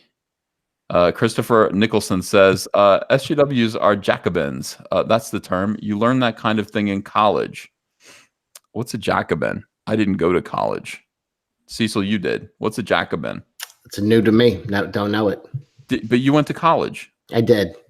I must have slept during Jacobin Day. Oh. In any case, good try, Christopher. Perhaps Pablo is unaware that the communist space opera he's currently working on takes place in space, or perhaps Pablo's hatred of people who are richer than himself blinds his ability to think clearly. Either way, if this is accurate, then Pablo ain't exactly living in the poorhouse. Look at this, $17 million. That's what Pablo Hidalgo's net worth is. How about that? He should be the first in line then, right? I hope so. He's got here's the thing about guillotining Pablo Hidalgo, though. Look at that neck. You know what I'm saying? Yeah, not there. Yeah, it's not happening. That blade is not getting through there. Pablo Hidalgo, I don't know where your balls went. But look, this is not it, Chief. Constantly fantasizing about hurting rich or killing rich people via a guillotine when you yourself are a multimillionaire. It lacks self-awareness, I would say. Putting it kindly, Andrew. Sounds like he wants a PP touch or something. He does. It's always the same. It's always rules for thee and not for me. And as long as you condemn it, you can be it. I bet his Tinder account probably says no fat chicks. We got to bring that back. The no fat chicks bumper sticker. We really do. That's a great thing. All right, what's going on in the chat? What does the chat think of all of this? Are you shocked by all of this violent? Why are SJWs like this? Why do they want to hurt people? Why are they so in love with violence, political violence? I got a theory is that it's their imaginations versus like reality. So they don't actually interact with us. So like if they just watched 10 minutes of this, I feel like they would kind of get de-radicalized because they realize we're not crazy. But when we're all in their head, they build it up more and more and more. But that happened to me with one of my buddies. He's kind of an SJW. He married an SJW, his wife. And I was telling him, this is a couple of years ago, we were kind of drunk. And I was like, yeah, the gender pay gap, it's like, it turns out it's not job to job. It's like all the jobs combined, you know? And so it means it's not really a thing. And so he heard that, and I could just see him like picture what his wife would think of that. And then he got mad on her behalf, but she's not even there. I don't think she would have got that mad, but his imagination made it like get real big. And then he headbutted me, and then we got in kind of a real fight. That wasn't nice. I don't like to be headbutted by anyone, and that will cause a real fight. Dynamo points out that Lions Forge is owned by the son of a tech billionaire. It's another hobby company that doesn't really have to make money. So I guess that's just about every comic book company right now, except for Dynamite. Every company, it seems like, it's like Marvel doesn't have to make any money. They're owned by Disney. DC doesn't really have to make any money. They're owned by and subsidized by Warner Brothers. What else? Image doesn't have to. It's a non-profit. Did you guys know that Image is a non-profit company? I mean, intentionally. They're non-profit. What they say is this: if you want to get published by Image, you have to kind of quickly run a gamut. Like they have to a gauntlet. They have to look at your work and go, "Yeah, we're going to publish this," and then you pay them, I think, $1,500 or $2,500. Yeah, that's what you pay them. John, am I right about that, or am I wrong? Yeah, there's like a. I think it's probably around 2,500. Because the number in my head from when I worked there was around $2,000 was the fee. Yeah, so you pay them. That's what you have to pay them. They'll publish. They'll put together your book. You can use the Image logo. They solicit it, and then you get back all of the money. And maybe you have to split it up with everyone. You have to pay off whatever. I saw. Oh my gosh, guys! I saw like the return sheet of one of these comics, one of these Image comics, and a pretty decently selling one. And it was after Image had been paid their money, it was $14,000 that had to be split up between the entire creative team. And I wanted to put my head in a guillotine. Draco, thanks for $5. Hi, Uncle Ethan. About how long does it take Crypto Fashion to ship the orders? I ordered my 2 shirts back on the 4th. They still haven't heard anything. Usually they're pretty quick, Draco. I do know that Ian, who is the CEO of Crypto Fashion, has not been feeling well. So just give them a little bit of extra leeway, but also do write to them and say, hey, what about my shirts? They're professional. They'll get them out to you. Yeah. Yeah, Ethan, you could do a No Fat Chicks t-shirt line for Caps. Brilliant. No Fat Chicks. I was thinking about it. I think No Fat Chicks bumper stickers disappeared just about the same time as School Prayer. And I think if we brought both of those things back, you'd see a real turnaround in society. Mm-hmm. If you brought back No Fat Chicks, No Fat Chicks bumper stickers and School Prayer. I think those two, that combo of losing both of them at the same time, really our society wasn't ready for it. Maybe wean us off one at a time, but both really at the same time was too much. Yeah, you're right. You would make SJWs explode if you did that. So No Fat Chicks t-shirts, but also mandatory School Prayer. So you'd be forcing, I like this idea. You'd be forcing children to pray to Jesus in school. Of course. Of course. Pray for no fat chicks. Daily prayer. That's already. I don't like to get political, you know that, but I have ideas. I think you should run for mayor. I'm interested. I'm interested in your ideas, Cecil. I think you've got some good ones. Mandatory School Prayer is probably the most original idea. I would definitely have a strong platform because of my weight. By the way, guess who likes your idea a lot? Mike S. Miller, who's in the chat. Oh, good. Of course he does. Shouldn't he be at an altar somewhere? Still Sunday. Mike, I'm inviting Mike in. By the way, Mike kicked himself out of the chat room, in which, you get invited to the show. All right. Why did he do this? He had a hissy fit over Mike is a rebel. Like penis stuff. Like he didn't like being sent. He didn't like being sent penis references, and so he kicked himself out of the chat. I'm going to let him in. Mike, come in here, please, and let's talk about mandatory School Prayer and why it might be a good idea. Now he's not going to come in because he knows I'm going to yell at him. Mike won't come in if he knows I'm going to yell at him. And he also just accidentally timed somebody out in the chat. Accidentally? Mike, why would you? What are you doing, Mike? Going full Nasser. They were about to send a big super chat too. I've got people who say this all the time. And Mike goes, "Oh, I'm going to go watch Game of Thrones with the wife." Oh, I see. Mike, I got people who say this all the time. They're like, I'm a regular super chatter. I can't send you super chats because somebody like Nasser or somebody timed me out. They actually blocked me. I'm like, why do I give wrenches to people? 4LOM fan club. Again, this guy is, do you guys know who 4LOM is? I mean, you would recognize him if you saw him. I mean, I know you guys. For the love of money, he's new to ComicsGate because I believe he was bidding in one of the last auctions we had. Well, he seems like a fine guy, but just so you know, like he's a fan of one particular character, and I will show him to you. He was never one of my favorites. He was always the action figure. If you got this action figure, these are nicer versions than the original action figure. But if you got this original action figure, like he always, I don't know, man, his joints got real loose, and he didn't really, he didn't stay together. These look much better. So, did you recognize this character from Star Wars? Was he from the original? Yeah, he was a bounty hunter. Yeah, I mean, mostly like he was kind of. You saw him for a split second. Was the end with Jabba in his palace? No, he was in Empire Strikes Back, like when when they were marching the carbonite. That scene. No, when Vader was like, return. The no disintegrations. Yeah, that scene. So you can see him here with, Bosk and IG-88, Boba Fett, 4LOM. Like this is the holy quadrilogy of bounty hunters. 4LOM would be the one that like nobody really cares about, honestly. So this guy's unique. He's got the 4LOM fan club, and he says, what I like about 4LOM is he will always have Zuckuss's back. As long as his battery is charged, he will give his life to protect his best friend / bros. This guy actually really, really likes 4LOM. He's not hopping on that Boba Fett bandwagon.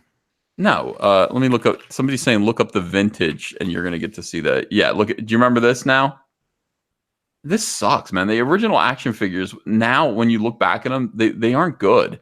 They pumped those things out so quick. Did you watch that thing on Netflix, right? The toy documentary. I watched the one on He-Man, and I don't think I watched the one on Star Wars. Star Wars was really good. I mean, they were just behind the 8 ball. They had to pump those things out like so quick. They had no idea how popular that thing was going to be. Yeah. I heard a rumor Han Solo was supposed to die in the 3rd movie, but they decided to not do that so they could sell more toys. Well, that must have pissed Harrison Ford off because, Harrison Ford hated being Han Solo, which drives me insane. It's like you're Han Solo, dude. Well, you're 2 iconic, heroic characters that every boy my age loves. You love. Yeah, I understand the guy from what the hell's that movie? John Hader is his name. Napoleon Dynamite. Yeah, I understand Napoleon Dynamite wanting to get away from that character, but Harrison Ford, everybody liked and wanted to be. Yeah, of course. By the way, I don't understand John Hader wanting to get away from. Well, I mean, I understand him not wanting to be thought of as that but except if you're getting paid, you can think of me of anything. Who gives a shit? He was making money hand over fist, and they wanted to do a whole series of those movies. Now where is he? What was the last John Hader movie you went to? I can't remember, but by the way, I went into a 7-Eleven with a dude that looked exactly like a super fat Napoleon Dynamite. So picture this guy with like 400 pounds on him. And that's exactly like what this guy looked like. And I said, that's a fat Napoleon Dynamite. But I didn't say that aloud, I didn't want the guy to know. I thought he looked like a really fat Napoleon Dynamite. I kept it to myself, Cecil. I'm polite. I think a part of him already knew. You think so? Yeah. Here's the thing. This guy didn't even do a sequel to this movie. Like, you don't do a sequel. This guy thought, well, I'm going to do a movie where I am an ice skating champion versus what's his name? Will Ferrell. Well, Will Ferrell. That's fine if he wants to do other movies, but you got to keep coming back to the bank here. Yeah, People wanted more. Yeah, Napoleon Dynamite only got old because the jokes only got old because there was only that one movie, and people kept watching it and quoting it. It's all Mormon humor. I mean, people who don't understand, John Hader is Mormon. And you know, all of those things that he's saying, all of the kind of dag, like that's Mormon. I recognize it right away. I was like, I grew up with those fake curse words in Utah. You say dag. Who says dag? Why wouldn't you say dang or darn? Why is it dag? And I said that up until I was like 8 years old. And what the hell? Ethan was an Dag. early cursor.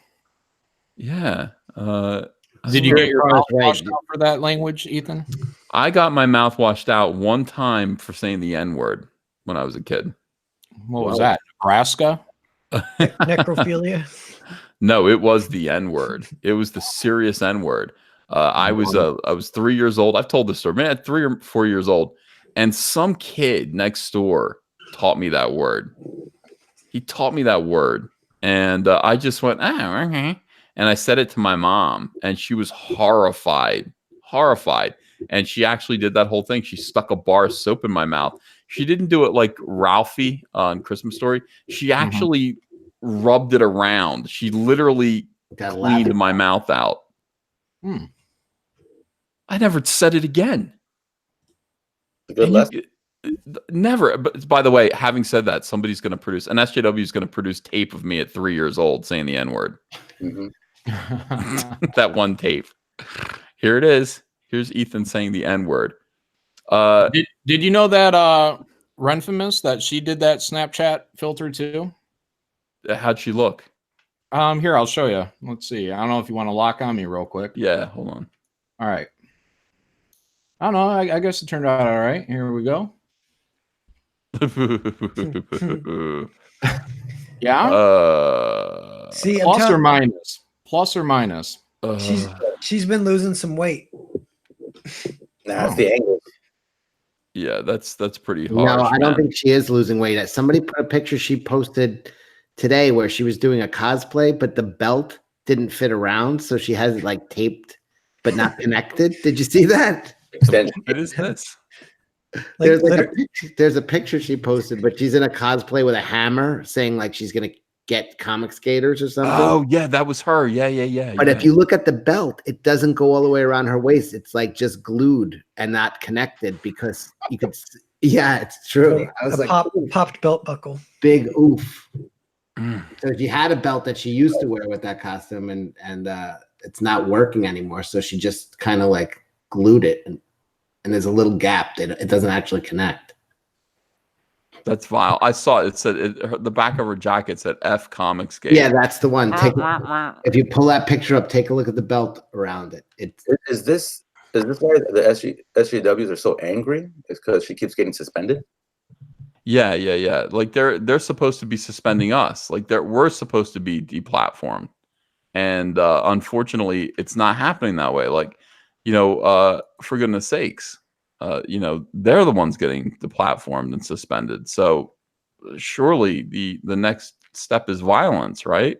They just have more hatred. They just have a lot of hatred in them. We don't care. Like, this is the thing. The only reason why they have it in their stupid heads that we need this as propellant. Like, we need to be harassed. And like, oh, we need Renfamous in order that we don't need Renfamous. All we need is our own charm, our own talent, our own charisma. We really don't need SJWs and endlessly fighting them. We find ourselves fighting them all the time. I wish that we weren't. I wish they could learn to be happy for your success, for ComicsGate success. I know, like Rick G. Meyer, he's happy for Mag's success. Yeah. Every time he sees another series announced of hers, I know he gets happy. Yeah, of course. Of course. Like we're like every time, like the end result of Mags Visaggio's comics, we're happy about that. Yeah. I'm always happy to hear a new project being developed around her. Yeah. The idea that Renfamous crowdfunded a comic book story and it earned what it earned. We're happy about that. It won my heart. Yeah, good. I even laughed a little bit. You know what I mean? I chuckled. Yeah, that's pure mirth. You were very happy. Yeah. Good cheer. You're a jolly guy. I would say so. So I don't understand why they can't return the favor. Why endlessly bother John Malin? Why endlessly why? bother him? And if you look at Ren, you'd think she'd be jolly just at first glance, but she's not jolly. No. Oh my God. She has jolly characteristics, but she's not jolly. Look at these two. Mags has big hands. Why are they so much bigger than Ren's? They're not that much bigger. They both have the same nose, though, which is interesting. It's that's called the gin blossom nose, by the way. What is a gin blossom nose? It's when it's like pickled. Like Dan Aykroyd. It's got bumps in the end.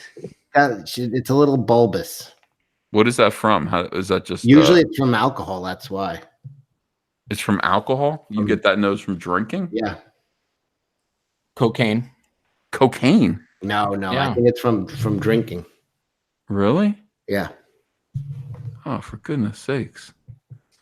Oh. Got to cut back on those morning wine spritzers. That's my advice. I think a lot more stuff. Like their problems. They're drinkers. What happened to Ren's eye? Is Mags known to take a drink?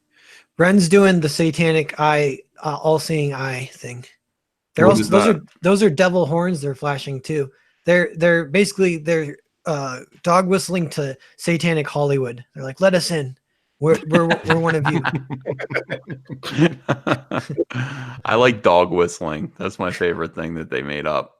Dog whistling. Don't you see the dog whistles? I don't dog whistle. I don't think I do. Maybe I'm gonna start though. Everyone in the chat, I want you to pay more attention to what I say because I'm going to be sending you secret messages that they're going to be pitched above the ear of an SJW. Okay, so that only you guys will understand. When I say this, what I really mean is this, but I also mean that. Okay, and that's kind of where we're going to go from here. By the way, you know what was really, really nice that happened today? Some weirdo. Let me see. Some weirdo was talking about me and Jim Steranko. He was trying to complain to Jim Steranko about me. Did you see that? Comic legend, another legend. Yeah, like this guy was like, hold on, let me show you this. Was it on YouTube? No, it was on Twitter. Everything's on Twitter these days. Can't stand it. I'm gonna quit Twitter. If I quit Twitter, like the only person who would really be happy is Zach. He'd be like, yes, finally you listen to me. Look at this guy goes to Jim Steranko here. Jim Steranko, comic book legend. I mean, real, like legitimate comic book legend. He goes, I have rediscovered my dislike of Ethan Van Sciver and all things ComicsGate. He's complaining to Jim Steranko. Jim Steranko's a huge Trump supporter. Here we are together just last year. I'm like, oh yeah, Jim Steranko loves me. Steranko's a big ComicsGate Trump supporter. And Jim Steranko responds, by the way, Jim Steranko, come over to ComicsGate. He goes, hey, who the hell posted that pic of me and my probation officer? That's me. Just wait until EVS gets a whiff of this one. Did you ever see a better image of two really successful guys? Except maybe Lucas and Spielberg. That's my dude right there. That is my dude. Teflon Jim. God, this dude, he came right out the same time I did. Like, yo, Trump is going to make America a better place. They totally came after him, and he just kind of went, Jim Steranko's, I think he's from the Bronx. Like, I'm Jersey, he's the Bronx. But I mean, dude, we are, we're compadres, man. I mean, I'm like, yeah, hell yeah, legend. He's an escape artist too. These guys think anybody, is he an escape artist? Yeah, isn't that like his deal? Is he's like a amateur Houdini? I didn't know that. I have to find out more about him. Yeah, he like Jim Steranko lately, like is just kind of like, hey man, like he kind of keeps his distance from people. When I spoke to him, I said, hey, let's get a picture together. This was before he knew like anything about me. He was just, and that's that picture. He was like, I don't really do that. I don't do that. I don't take pictures with dudes. I take pictures with women. And I was like, huh. I was like, by the way, man, Trump's gonna do it again in 2020. He's like, come here, give me a hug. Give me that camera. So we took that selfie. And ever since then, we've just been like, yeah, man, Trump, buddies. There are only a few people in comics that will actually come out and say that. And all of it, you have to be kind of secure about who you are in order to say that, because they tried, these idiots, these worthless human beings, these SJWs tried to destroy Jim Steranko's career and life over his support of the president. You understand how worthless these people are? They haven't contributed anything to society at all, and they're going to try to destroy Jim Steranko, not to mention me, not to mention John Malin. They already destroyed Cecil. Yeah. We're going to bring him back. We're going to bring Cecil back. We got it. I appreciate that. We got to Up bring through his Cecil early back. 20s, Steranko performed as an illusionist, escape artist, and close-up magician in nightclubs and musician. Oh, Yeah, how about that? Jack of all trades. He's lived an Jim of interesting all life. trades. You know who else was an escape artist, John, for a book? John Wayne Gacy. He Nice. was? Yeah, well, that's what he would do. He would take young boys to his house, about 20 years old or so, who would work. He had a construction company, and he'd invite them over for beers, and then he would put on a pair of trick handcuffs on himself, put it behind his back, have the kid lock it, and they'll say, "I'm going to get out in 2 minutes," and he'd get out, and then he'd say, "Now you try," and then he'd switch and put a real pair on the kid. Is that for real? For real. And then he would march the kid into the bathroom where the bathtub was already full of water, drown the kid, pull him out, resuscitate him, drown him again. It would kill them over and over and over, and rape them also. Wait. Are you saying he cheated? Yeah, no, he cheated. What Yeah. a jerk. That's why I hate magicians. As soon as I heard that story, I said, "Fucking magicians." Yeah, I know.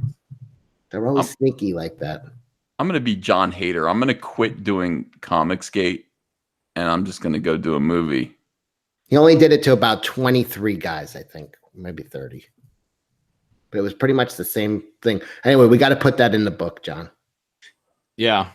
On the book about serial killers. Yeah. That's like the magician never tells his secret, but his secret is that he murders kids and cheats with his trick. That's right.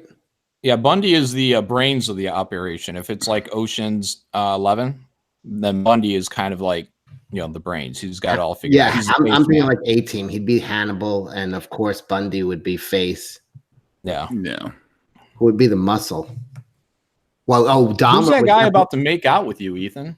That's Will Ferrell. So I'm going to quit ComicsGate, and I'm going to be like John Hader and do a movie with Will Ferrell.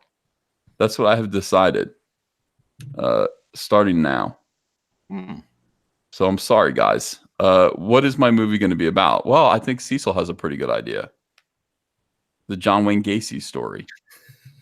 I can't remember. What was the name of his clown? Was it Mr. Bobo or Pogo? I don't know. He had a clown because he also he had a construction company, and he did children's parties as a clown also. Funny guy. And the weird thing is his makeup was so demonic. It was like very sharp features.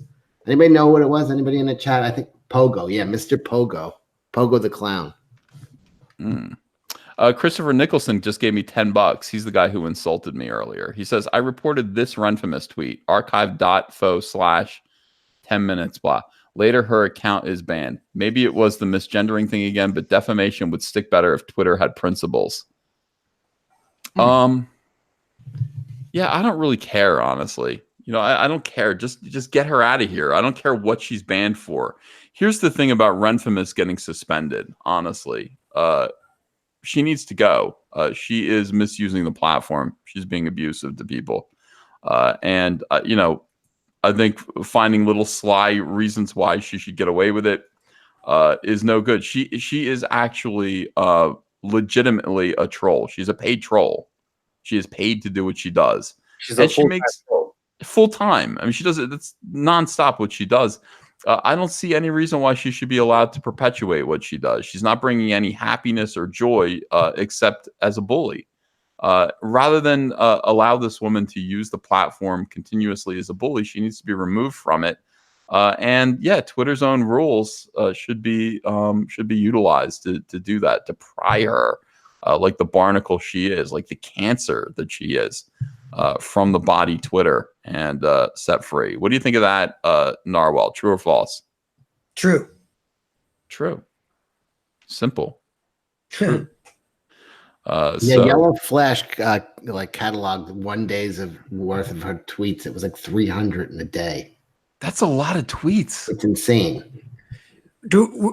Are there still theories that she's getting paid by someone? Or is Yeah. Well, she says that. You know what? I actually somebody sent me a link to she was on some what was it? Some awful. It's not even YouTube. What is it when people, not a blog? Why can't I remember this word? When people, it's like an audio show. Oh, a podcast. Podcast. Thank you. God damn it! Like that podcasts have become obsolete. I mean, they basically become obsolete. So why would you still do one? She was on a podcast with some these gay guys. I think one of them was trans, of course, and she just ran her mouth about us, about ComicsGate, about me. She did an impersonation of that umbrella guy. All this stuff's just really weird. Like, why do you think about us all the time? And then she actually said, yeah, well, I get paid to do this. She actually let it slip out, just kind of matter of factly, like getting paid to dunk on nerds or something like that. I don't really understand what she meant, but it could be that, yeah, she is being paid to do this, and it would certainly make sense. I would want to be paid if I were doing this. It wouldn't make any sense if she's not. She'd really be like, institutional level insane if you're not getting paid. If you're sending 300, over a couple of indie comic books, right? It's worked up where you're doing hundreds and hundreds of tweets a week, and you're not getting paid. And she'd have to be like, completely batshit crazy. I don't think she's crazy. I think she's getting paid. I do too. She's got to be. That concept is like real common, like in politics higher up, like Media Matters kind of does that. They're like, well, she did do that for the Republican Party. She said it was her job before to do this. She was a troll. Yeah. Paid troll. I love it. Where can I sign up? I'll do that too. Look at this, Cecil. I don't know. The chat, by the way, there are 1,181 people watching now. So let's go through this again. What the original purpose of this live stream was. Here we have Renfamous's people despairing.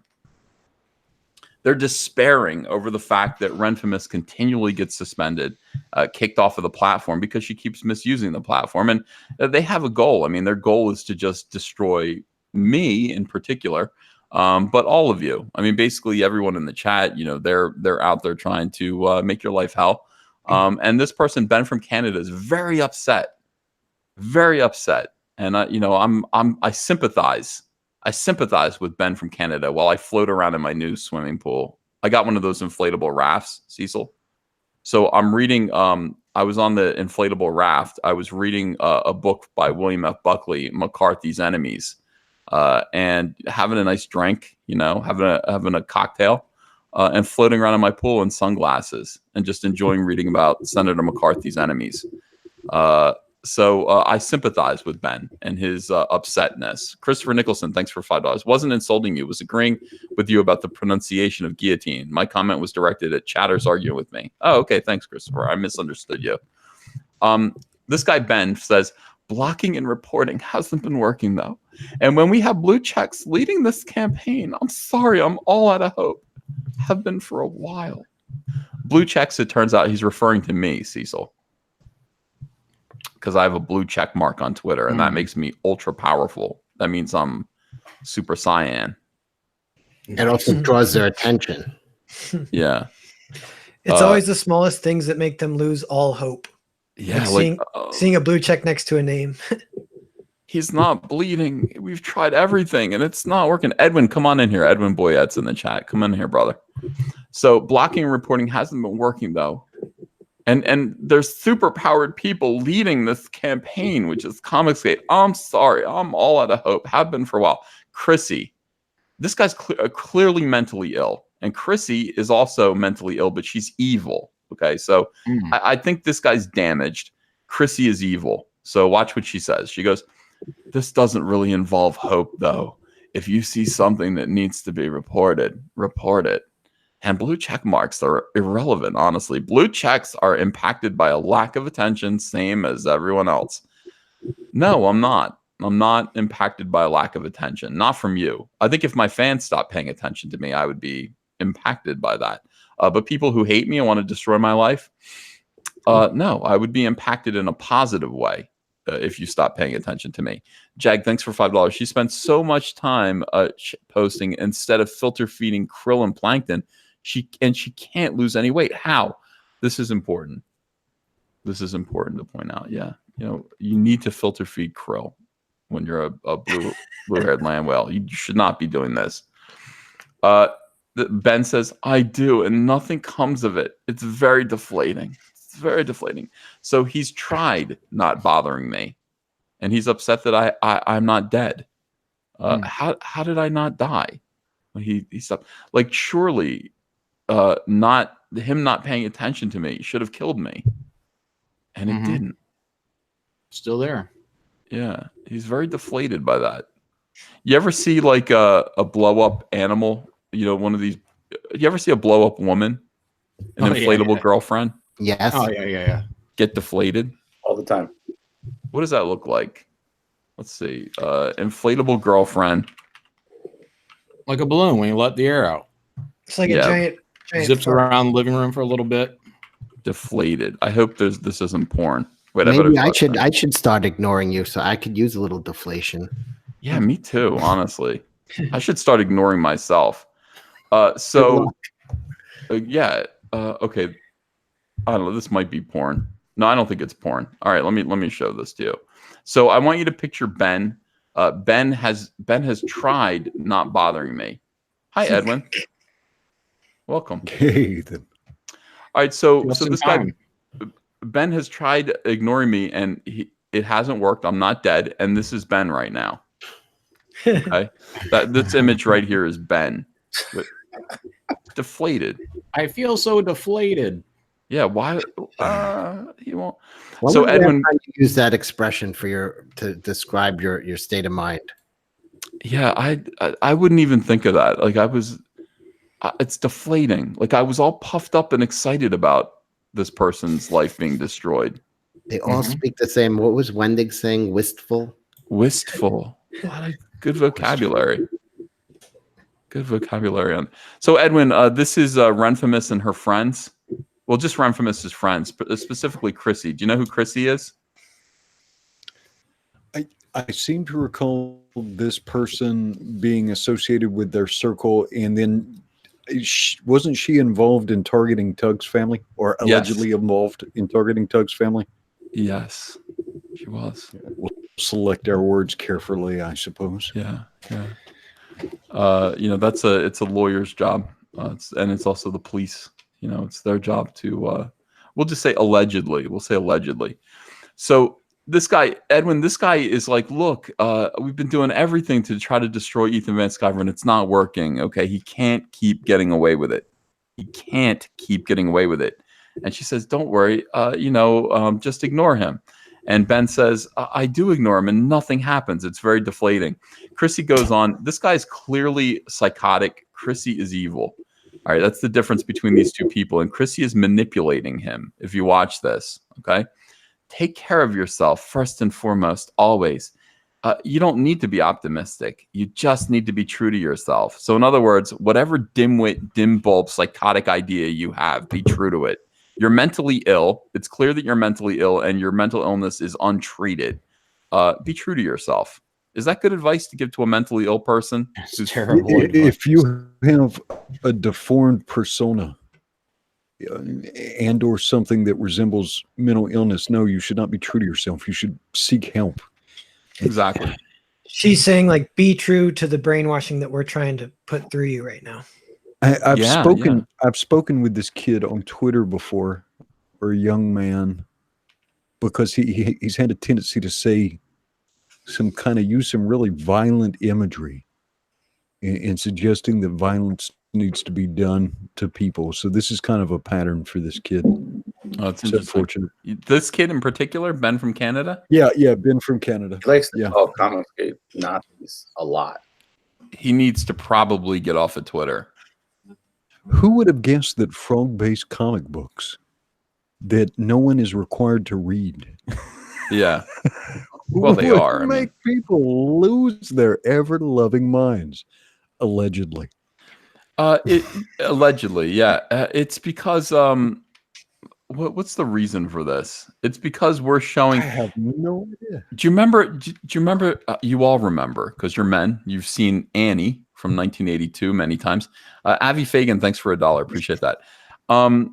Annie, starring Carol Burnett. Carol Burnett, but more importantly, Daddy Warbucks in that movie is everything that I want to be. Daddy Warbucks is a man in that movie. You want to know how you should be. What was the actor's name? He just recently passed on. I know. I have him right in my. Damn it! I'm just really bad lately. I gotta. Somebody said Ethan sounds rusty. Yeah, I am rusty. You never got his autograph, then I'm guessing. I never did. I never got his autograph. I should have, and I really regret it. But he doesn't. He made it to last year. Yeah. Let's see if somebody can get He's it. an English Albert Finney. Albert Finney. Yeah. So Albert Finney as Daddy Warbucks. So there's a scene in that movie where Annie is, she's bothering Daddy Warbucks. He's in the office. He's making deals. He's talking to the president. He's talking to senators. And there's a communist. Okay, there's a Bolshevik outside, and the Bolshevik throws a bomb into like a cherry bomb, like a cartoon bomb, into his window while he's trying to make these deals. And Punjab grabs the bomb, throws it at the communist, and blows him to hell. Okay. And it's a great scene. And all the while, Daddy Warbucks doesn't do anything. He's still talking on the phone. This is just something that happens to him every single day. Communists are trying to destroy his success.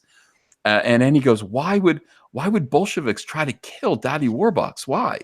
And his secretary says, Daddy Warbucks is living proof that the American way works, and Bolsheviks can't have anyone knowing that. And that's, wow. A great little moment there where you go, yeah, that kind of thing is happening right here to ComicsGate, where these idiots are planning to kill me and us. Literally, we'll get to that in a second, because we are living proof that ComicsGate works. It works. And these SJWs can't have anyone knowing that. By the way, Edwin, you're Punjab in this scenario. And by the way, Albert Finney was great in Miller's Crossing. Oh, it sure was. Albert Finney. I have a book that somebody gave me, a friend gave me, called Wisdom of Daddy Warbucks. And it was just a collection of all of the things that he said about capitalism in the cartoon strip from the 1930s on. It is a wonderful book. It really is like, these were just slogans that Daddy Warbucks would tell Annie, like wisdom and advice that he would tell this little girl, this little orphan that he adopted, that was meant to make her grow up to be successful. And it's an invaluable little book. It's really pretty cool to read. What if it was still being made for Sunday Comics now, but it was being written by SJW? SJW. See, that's the thing. That's what would happen. They would totally do that, and they would take over Daddy Warbucks, and they'd give him a blue wig because he was bald, and soy boy Daddy Warbucks. Doom CMYK, thanks for $5. I'm on a sex strike and no one has challenged it. It's not working. Well, Alyssa Milano, shame on you. By the way, I had this theory, John. This is for you. All right. I had this theory that Annie Warbucks is actually Bruce Wayne's grandmother. Whoa. All right.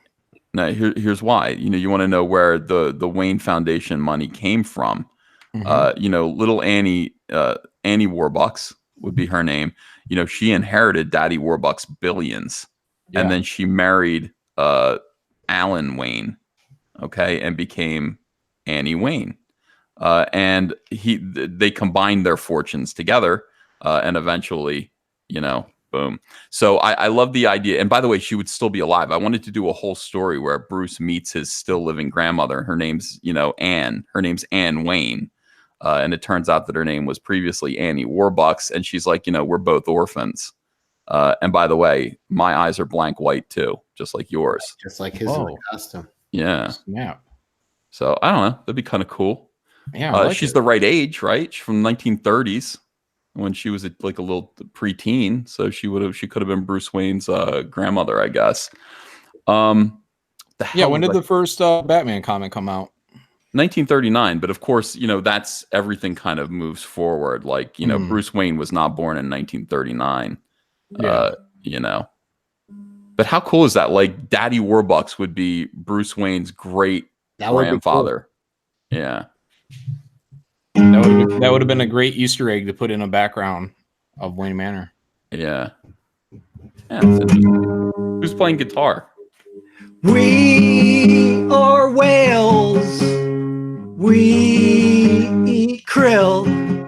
And if you don't like our tweets, then we will kill you.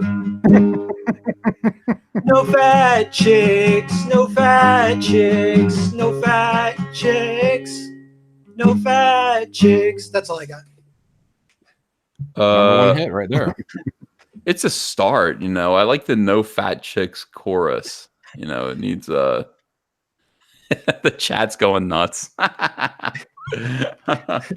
right, so back to the violence. Yeah. That was spurred on by Narwhal's song. All right, so this guy does nothing. Look at this. True to myself isn't pretty. So what this guy is saying, what Ben from Canada is telling Chrissy is that, look, what's inside of me is not nice. Like he's trying to sound like Wolverine. What I do isn't very nice. I don't want to contemplate what's inside him. That sounds kind of horrifying. How about a Daddy Frogbucks with a monocle and some bling? Yes. That's what this guy needs. Daddy Warbucks. Honestly, a lot of people need Daddy Warbucks in their life. This guy could use it. Chrissy, instead, he has Chrissy, who says, "Pretty is overrated. Take care of yourself, friend. You are a gem and lovely and wonderful and worth taking care of." This is manipulative. Heck yeah. This is she's saying, look, I'm going to validate you. Whatever nonsense you say, I'm going to validate you and tell you that you're wonderful. This is what SJWs do to each other. They validate each other's worst impulses. Carl George says, "This, Ben, you take care of yourself. We got this." They're talking about destroying me. We got this. You can take a break. We'll destroy Ethan for a little while. You want to join back in? We're ready to help. And Ben says, "Thank you, but I think I'm done with all kinds of activism. Just forget. There you go. Activism. That's a good attitude, by the way. Ben almost has it here. Blue or red pilled. Yeah, he's red pilled. Like he's realizing, this is it's not going to work. And Chrissy reels him back in. I feel you, man. I deleted for a week. Now, this is what Ben says. Edwin, pay close attention to this and tell me if I should call the cops, if I should call the FBI. I've just realized the only effective activism is the kind I don't have the heart for. The only effective activism is the kind he doesn't have the heart for. Do you think he's talking about dumping glitter on me at a convention? Because that's effective. It might just be walking outside the house. Ethan, he's got a pattern of saying some stuff that tends to have a violent appearance. In this instance, it's probably better to be safe than sorry. All right, well, let's keep going because maybe you're wrong, Edwin. Chrissy says, Chrissy, continuing to manipulate and validate him, says, "There's no blanket one-size-fits-all activism that works 100% of the time, every time." Okay? Listen, activism, there are different kinds of activism. Ben, there are different kinds of activism. Sometimes you have to try new things. She's like the dog Sam talking to David Berkowitz. Oh, totally. Oh, you nailed it. He's in our book too. Get out there and be someone, Ben. Yeah. So here's what Ben says. This is when Ben reveals. There's only one kind that works at all, really. It's the kind with a body count, or at least the threat of one. Anything else is a waste of time. I'm just not able to hurt anyone. So this is pretty explicit right here. He's saying the only way to deal with me is to murder me. The only way to deal with me is to murder me. And he would do it. He just doesn't. He's not able to. But maybe someone else is. Or maybe Chrissy can manipulate him a little more. Chrissy says, I mean, historically, that's the most effective. But it's not the only effective means. And it should be a moral dilemma. Otherwise, we're the bad guys. Edwin, have you ever heard such bullshit? You are the bad guys. You're talking about harming people over frog-based comic books. That's correct. You're absolutely, Chrissy, abandon this line of reasoning. You are the bad guys. Monsters. Oh Absolute God. monsters. And by the way, like at this point, are you, Chrissy, like either you are evil or you are completely tone deaf as to what this person is saying to you.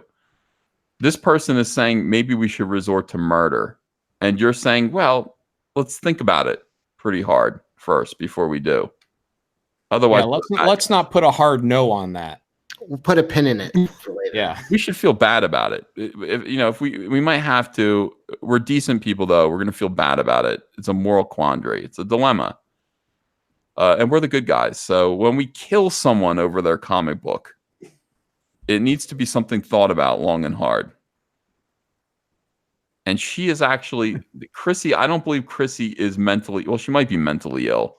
I think she's just evil because she's clearly dealing with a mentally ill person who is now contemplating violence and its effectiveness in stopping someone from selling a frog comic book. Yeah, he kind of had a little arc. He started real hopeless, and then now he's contemplating violence, and she was the one who led him to that. You kind of pointed that out earlier. She's kind of manipulative. That's exactly right. He said, I'm going to quit. And she said, well, don't, listen, we'll be here. Everybody said, well, come back when you're ready. So this is absolutely When you're ready to what? To actually hurt somebody over a comic book. Yeah. It's, So, he goes, how did we get to this place? well, they're SJWs. That's Trump broke them. Forget about how we got to this place. How did you get to a 1990s Calvin Klein commercial? Oh, yeah. Don't hate me because I'm beautiful. I've been subconsciously, spraying myself with obsession the entire time you've been talking. Obsession for men. Obsession for men. For men, Cecil. Yeah, I like the new look. I wish I could get a filter that would do that for me. I don't know how to do that. But Edwin's very stylish, man. He really does look like he looks like he's in that Michael Jackson Scream video with Janet Jackson. Remember that? That was the most expensive video ever made, Edwin. Was it really? Yeah, it was. You'd think Thriller would be more, but it wasn't. It wasn't more expensive. Oh, John put up Pogo the Clown. Also Where's known as Patches. Oh, there he is. Yeah. So That's a happy SJW right there. Yeah, yeah, absolutely. He looks like someone. He looks like that guy, Trash Guru Ryan, whatever. Looks like Pablo, kind of. He looks a little like Pablo Hidalgo too. Matt Hayes, thanks for $4.99. Says YouTube super chats is doing some weird, which is why I'm having to break this up. That is weird, Matt. Why is YouTube screwing with my super chats? Mr. CPU, thank you for $1. I appreciate it. Art Tibera says she is fueling the fire. Yeah, I don't. Yeah, for sure. It's egging him on for sure. Yeah, I think both of them need to be reported. And look, I'm blocked, or I blocked them. I'm unable to, but it's just the kind of thing. It needs to be discouraged. I don't know how you discourage it other than to rip their platform out from under them. These people should not be able to interact with each other. They need solitary confinement, honestly. There's some people who just cause trouble in a prison, so they need to be solitarily confined so that they cannot influence and stir up any of the other weirdo criminals in prison. People are saying already reported. Thank you, everybody who's reported this. I don't know what else to do. I don't know what else to do about it. What do I do, Edwin? Ethan, can I show you guys my screen real quick? This is Edwin's when he was younger. I found a picture of Edwin. That's not Edwin. That's Leonardo DiCaprio in What's Eating Gilbert Grape. It's those locks, those thick locks. Very, very, very handsome. Look at Edwin's face. Edwin's flattered by that. He knows it kind of do look like Leonardo DiCaprio if he went a different way. It's like if Leo DiCaprio grew that beard, became kind of Hawaiian guru. I think my picture looks more like Edwin. That doesn't look anything like John Ed. Wayne Gacy. I see it. You know, I saw a movie about John Wayne Gacy years ago. It was John Wayne Gacy was played by Francis from Pee-wee's Big Adventure. Oh, really? And that was just, and he was also the kid that was on Michael. What the hell's his name? Michael J. Fox. Michael J. Fox's team. Oh, of course, from Teen Wolf. Mm-hmm. Francis was his teammate on the basketball team. Anyway, he was playing John Wayne Gacy. It was a pretty disturbing movie. Are you guys really doing this comic book, or is this a joke? Because it's not a bad idea. I mean, it's it'll upset. We're joking around about really doing it. We might, yeah. Wow. We just thought this up last night. When you went off the air last night on Mike's show, yeah, that's when we came up with it. Justice League of serial killers, essentially. Serial killers, basically, yep. Wow, that's huge, man. That is a huge idea. So let's think of who would be in there. First of all, are they from all time periods? Well, that was what we were arguing about.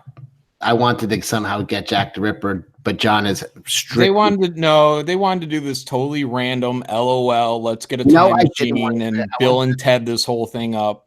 And I want to find one point in actual history where as many of these people were alive or in prison at the same 90s, time. there were a ton. You had 1966 to 1989, golden age of serial killers. Yeah. You've got, first of all, what would you call who was the guy who went up in the clock tower with all those guns? Oh, the college? Kent State. Yeah. Was that Kent State? That's just like a mass shooter. It's a mass shooter. Not really a serial killer. So you're really looking at Zodiac, and you're looking at, I mean, you could put Charles Manson in there. We get Ted Bundy. He was gonna be our Charlie, wasn't that what was gonna be, Cecil? Yeah, Manson was going to be our Nick Fury that's putting the team together. Yeah, what about sniper? Those snipers. What is your obsession with snipers? No snipers. It's got to be up close and personal. We had Dahmer, we had Hillside Strangler, Richard Ramirez. They're talking about Ed Gein. I mean, Ed Gein, Bundy from the 1950s. Ed Gein was he was a serial killer, but Ed Gein was just a weirdo. I don't know if he was like a serial killer. He killed like 3 people, and then what he dug up graves. He dug up graves. He's a weirdo. He's where Texas Chainsaw came from, and he's where Norman Bates came from. But he mostly dug up corpses and just recycled human bones and stuff. This is a creepy conversation. Ted Bundy, but let's continue by all means. Here's the thing: you have to cut off the window because you can't make them too recent. They have to have become kind of legendary. Isn't that weird? Because if they're too recent, then it's like it gives people the creeps too much. Yeah, like BTK Killer, we kind of had to cut him off. Yeah, because he wasn't locked up till much later. Somebody said Hillary Clinton, but that's what I mean. Like that's too recent, Yeah, we were going to put her in charge because it was going to be her team going against Super Predators, and the Super Predator was going to be Zodiac Killer. Yeah. Unkindness of Ravens. Thanks for $10. Just because you're up so late, EVS. Thank you for $10. He says, know little about comics, but supported Cyberfrog, Tug, and Jawbreakers because I care about our society, not being bullied by SJWs. And I want to look at your brother's book too. Yeah, a lot of people are picking up One Dirty Tree, which is one of my brother's Eisner nominated comics this year. My brother Noah Van Sciver, little brother, and he's nominated for 2 Eisners. One of them is One Dirty Tree. It shows the origin of Cyberfrog in it, like the real origin. Me sitting in my room drawing it. Sin V, thanks for $2. Ed Gein made belts out of nipples, nipple belts. Who hasn't? Nipple. How do you make a belt? That doesn't. Yeah, let's really. It's practice, Ethan. That's how. A little needle, a lot of thread. It's not that difficult. Nipple belt. Like I wouldn't think of. If you're out of thread, use hair. Well, that's what they say if you're gaining some weight. They say looks like you're a couple nipples short there. Those pants aren't fitting. I gotta add some nipples to my I belt. gotta- I had a big Thanksgiving. What? Let out your nipples. Why nipples? Like what? Oh, What kind of nipple? I'm sickened. Matt Hayes, thanks for What if I $4.99. joined? Matt Hayes, thanks for $4.99. Support Shinobi, Sasquatch, and Vestige. 100% ComicsGate. What? IGG cannot be referenced in super chats. Why can't Indiegogo be referenced in super chats? That's weird. Richard Wetfist says OJ could get them deals on rental cars. Remember, he did the Hertz commercials. It's ironic that like somebody who hurt people did Hertz rent-a-car commercials. Matt Hayes says Indiegogo's full name cannot be referenced, and you can't use the word Indiegogo anymore in a super chat. That's all right. You can just say Indiegogo. You can say IGG, and I'll say it. You know, part of what we do is we promote other people's Indiegogos here. What is going on? What is it with Narwhal? Is obsessed with Edwin being Leonardo DiCaprio. I found another picture of him from when he was 16, a few months later, after going through a hard time. Yeah.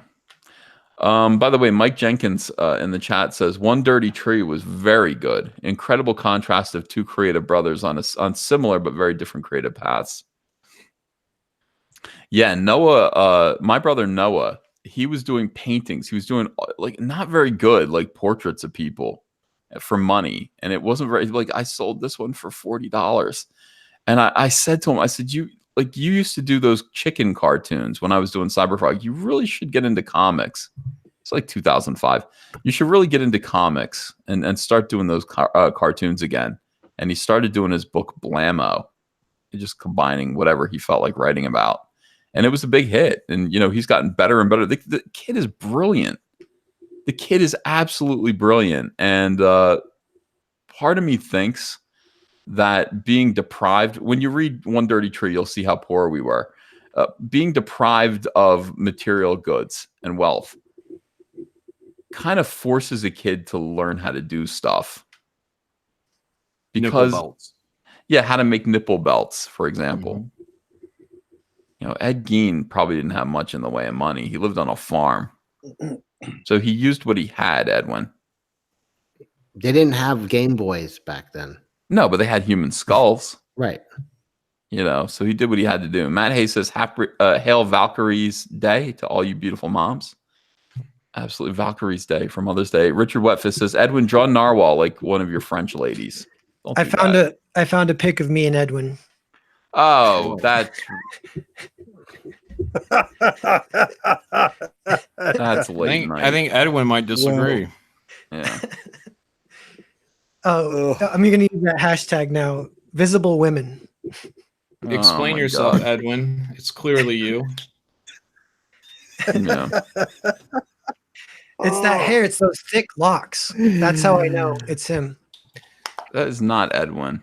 I've run my fingers through that hair before. That's Leonardo DiCaprio. That's not Edwin. Leonardo DiCaprio is a world famous. He's like an A-list movie star. It's not Edwin.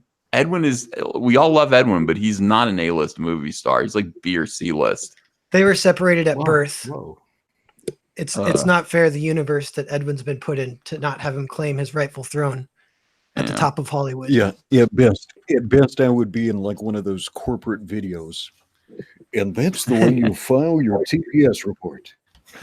Safety is everyone's priority. Yeah. Yeah. Hey, you would do better than that. I think you could be an actor. People are saying, no, it is Edwin. People are saying, no, that is definitely Edwin. They're contradicting me. And I'm running out of steam. Like, I don't know if I can. No, they're saying Edwin's CG list. Edwin is A list. Edwin is Leo from the future. Edwin, was your father prominent in underground comic books?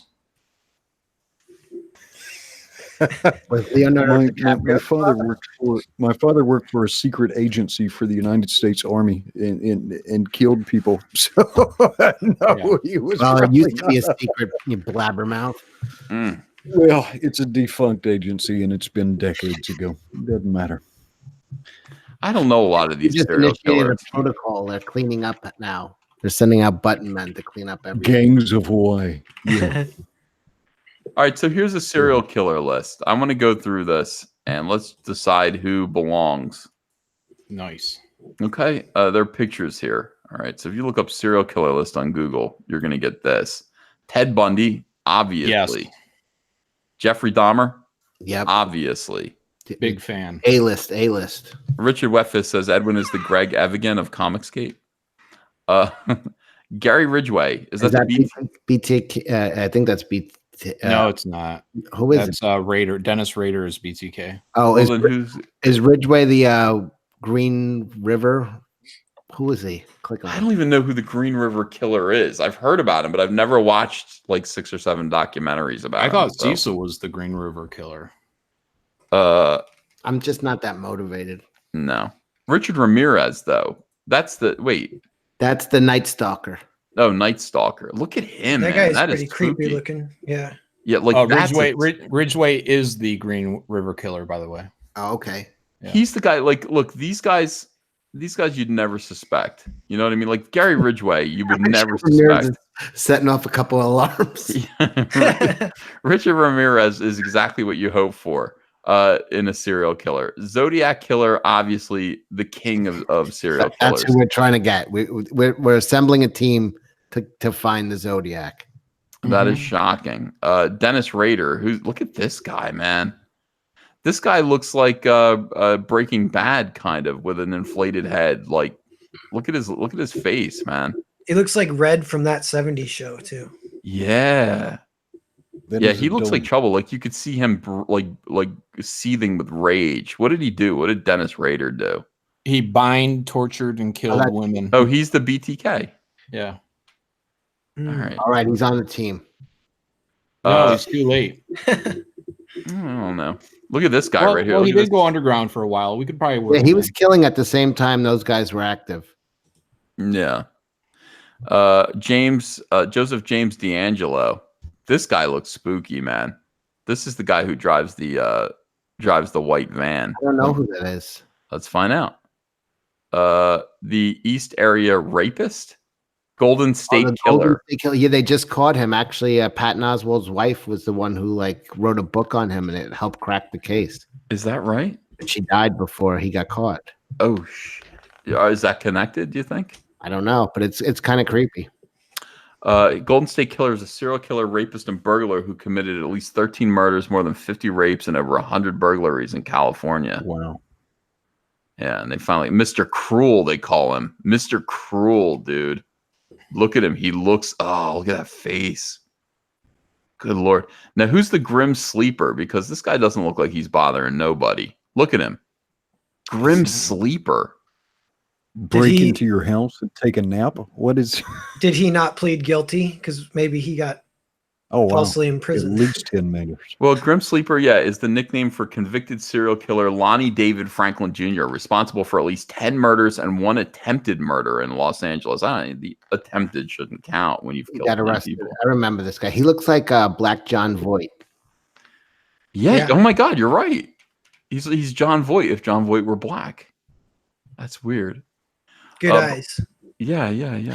Narwhal, have you ever seen Bobby Joe Long at a family reunion? No, luckily, but I would keep an eye out. What about that monster chick? Oh yeah. Eileen Wuornos. I saw her. Well, you know what? Honestly, if you don't have Eileen Wuornos in this comic, people are going to say that you hate women because there aren't enough women in your book. Right. We got to. We got to be include. This is going to be an inclusive group. Grim Sleeper, you're on. Yeah. Matt Hayes. Matt Hayes, thanks for $9.99. Love Caesar's horror angle on his comic projects. Support Shinobi Sasquatch on Indiegogo. Love you all. Can't super chat Shinobi in all caps. Ha ha ha. F YouTube, he says. F YouTube. Well, I like YouTube, but yeah, you should be able to write Shinobi in all caps. Who's Bobby Joe Long? I don't know. He looks like a guy from a bowling team. Just got through a rough divorce. We're in the C list of serial killers right now. He is an American. They didn't even have John Wayne Gacy in this list. This is not a good list. Is it in alphabetical order? No. Why? I don't understand. Order Scroll popularity. over just a little bit further. One of those guys looked like one of the anti-CG guys. Like, yeah, the Joel Rifkin. That looks Look at him. Yo, that's everyone we argue with on Twitter. Like Frog-based comics. Yeah. You got to be kidding me. Who's Dean Coral? Is that the guy from In Cold Blood? Where? You pass him to the left. Oh, Dean Coral. No. Dean Coral was an American serial killer who, along with two teenage accomplices named David Owen Brooks, this happened in, when did it happen? He was called the Candyman, the Pied Piper. They have nicknames. Supervillain names. Yeah. That's so different than it is today. Or I don't know if the media gave them those names in that moment, but nowadays it's like, it's a big motivator for killers to get famous. So you don't want to give that to them. Richard Weffis says, where did Edwin go? Did Edwin leave? Because I still see him. Oh, he's right here. Yeah. I feel like I'm still here. Yeah. Who's Your Highway says Andre Chikatilo killed 52 women and kids in the 80s. 52 women. Oh, that was in Russia, though. That was the Gorky Park guy. Oh, these are American serial killers. These are all Americans. This guy he looks like he's going to give me advice about how faith in God can make me rich. We also need name brands. We're making the Avengers here. We're not making, Justice Society or something like that. Yeah. These guys, I don't know who these are. Like Ed Kemper. Remember that guy he was that fat guy from Mindhunter. Oh yeah. Look at this. Look at this guy's great right here. Richard Beaconwald. Now that's someone who you'd report to the police just on eyesight. Like you'd see him and call the cops. That's the guy I'd least want to get killed by. I don't want to. Oh yeah, that's a good way to look at this.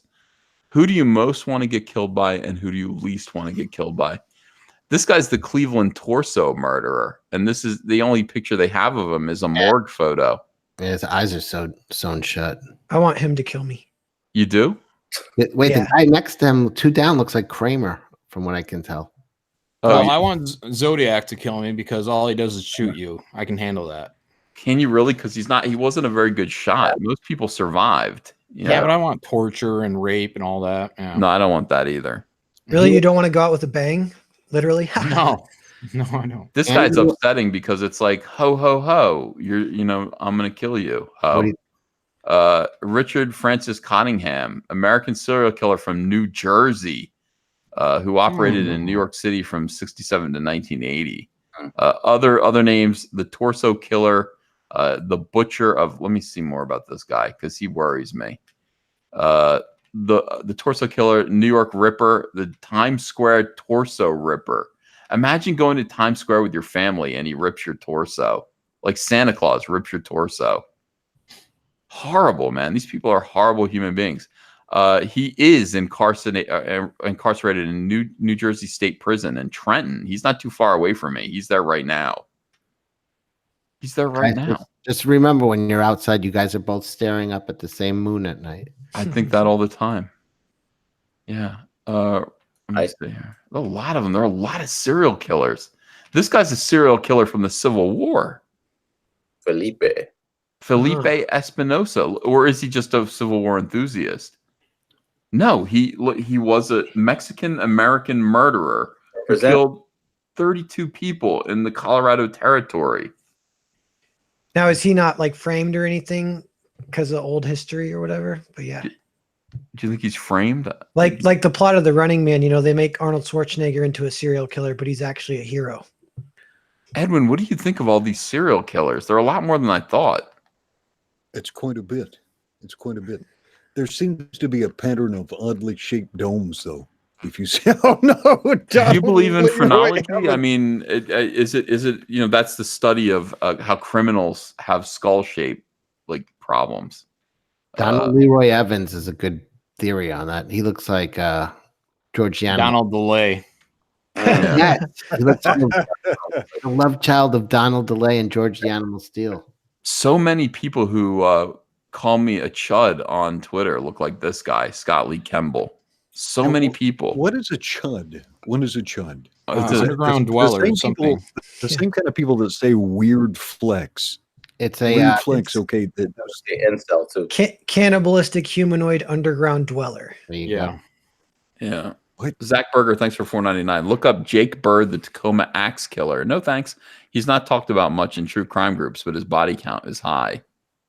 Yeah, I don't like I like true crime, but I'm not really into serial killers. They make me sick. You're gonna have to go to the most popular. We need name brands. You know. Yeah, no hipster serial killers. Look at all of them. It doesn't stop. It doesn't stop, man. Oh, look at this guy. Look, Richard Nixon. Look at this. This is the Lee Harvey Oswald photo, except the guy's That's black. Dave Chappelle. I can tell right now. Dave Chappelle reenacting Lee Harvey Oswald's death photo. That's creepy as hell. Doesn't that Dallin Bounds fella? Doesn't he work for? I feel like he's one of the anti-CG guys too. They kind of have that look. Yeah. Oh yeah, Andrew Cunanan. What was his deal again? Remember he was popular 15, 20 years ago? Yeah, I remember that name. I don't remember what he did. You know, he killed The people. Cincinnati Strangler kind of looks like Uncle Ruckus. That's funny. Oh, he killed Italian fashion designer. Who was it that he killed? Versace? Versace? Yeah. Yeah, Gianni Versace. How many other people did he kill? 4. He killed 5 people total. What a jerk. People who kill people, you just call them jerks. Yeah. This is too many people. Here's this guy led the Mormon church to Salt Lake City, Utah for a little while. Let's see here. Oof. Oh, what is this? The February 9 killer. Ooh, that's interesting. Yeah, I like the February 9 killer. The February 9 killer is an unidentified suspected serial killer believed to be responsible for the 2006 murder. Oh, these are the victims. All right, I thought that was the killers. What about the guy wearing the cape? Frankfurt Slasher. He's wearing a cape, man. He's like a luchador. He's a name given by the media to a possible serial killer who operated in and around the neighborhood of Frankfurt and Philadelphia. These people all live near me. And how do you know he looks like this? Didn't say he was arrested. Was he arrested? Date apprehended. No, okay, he was. All right. Yeah. Nice cape. Yeah, I don't know. Everyone in the chat is saying, please don't do this book. It's really disturbing. Yeah, I completely understand that. That's a green Oh, light. there's another one of those big domes. Yeah, there's a pattern there with those melon-sized We need craniums. to do the most famous serial killers. That looks like B. Clay Moore a little bit right there. That dude. See, so what would be the tone of the book? Not as nasty. John took it way too far last night. I'm not even going to repeat what he said. He wanted it to go really off the wall. But it will be you hate these people because we are introduced to them. They see they're all despicable. But then the person they're going after is more despicable. So you let down your guard around them, actually root for them, and then are reminded again at the end that they're horrible people and they're put back in their cells. And executed. Or beaten to death, Jeffrey Dahmer. Guillotined. Or allegedly, like there is a body, but it wasn't Jeffrey Dahmer's. They're still keeping him for other missions. Experiments. Yeah. Hey, Ethan, I have to go in just a second. It might be worth reporting that one guy. Yeah. Just to discourage, like when somebody's it's so bizarre reading that Chrissy person, because it reads like a normal person says, no, don't talk about hurting. We don't do that. Like, we don't talk about that. Like, that makes us the bad guys. And we don't. She actually said that's something that it's a moral quandary, but there are some more effective ways. But, like, what a weirdo. These people are weird. Yeah. As soon as somebody uses the word body count, you hit the brakes. Yeah. Yeah. Yeah. I think if for no other reason, just to discourage people from publicly contemplate harming someone or killing someone, and you don't know this guy from Fido. No, I mean, that's the thing. People go, nobody's going to do nothing. You don't. First of all, I'm glad you're taking that chance for me. I don't know these people. I have no idea. I don't know, who they are and if they're sane or if they're capable of violence. And now this conversation we're having is not settling your nerves any. You're scrolling. Serial killers. Scrolling through serial killers. We're making it worse. These are all people who call me incel. He might be a normal-looking guy like Richard Ramirez who wrote that. That, by the way, that's how to do your picture when you're caught. Man, he did the rest of it. Look at this. Like Jeffrey Dahmer's like, wow, I made some mistakes. You know what I mean? Like, dude, do this. You know, like, show the teeth. Yeah, like, be like, I'm the demon of your nightmares. You know, that's what you should be doing. Obviously, Jay Taylor, thanks for $2. Manson's Angels. What do you think of that? Charles Manson's Angels. Yeah, Charlie's Angels. But it's Charles Manson. Gimp Rider 66 says, agree, it's FBI time for the Canadian. Well, I mean, look, you guys, I would report him on Twitter if I could. I think he's got me blocked, so he can scheme to kill me from behind a block wall. I would just take that to go to Twitter support and just say these guys are openly, contemplating whether killing me is a good idea. Yeah. At least they're talking at the row. Yeah. Bizarre. So bizarre. So good. Like there's a good way. There's a good way to potentially talk about killing someone or harming somebody over frog-based comic books. Oh my God. It's insane. What happened to just throwing? All right. On that note, try not to get killed in your sleep, buddy. Thank you, Edwin. I appreciate your support. Bye, Edwin. All right. Have a good night, my friend. Have a good one. Love you, brother. Have a good night. Also, Critius in the chat said we have to include Ethan, the autograph killer, Van Sciver. Now, I've never killed anyone looking for an autograph, and there's no proof. There's no proof that I ever have. It's crazy. Oh, here's a picture of me with Patty Duke, who died shortly thereafter. That's not suspicious at all. So in any case, I don't know if this is a good idea or not, guys. The serial killer Justice League of them, you know what I mean? Like, because it's not, serial killers are not about justice at all. Like, that's not what they're known for. Yeah, no, they need a profile for the Zodiac. So they're the only ones that can figure out how he it's basically like a Hannibal Lecter, except it's with all their powers combined, they form a serial killer group.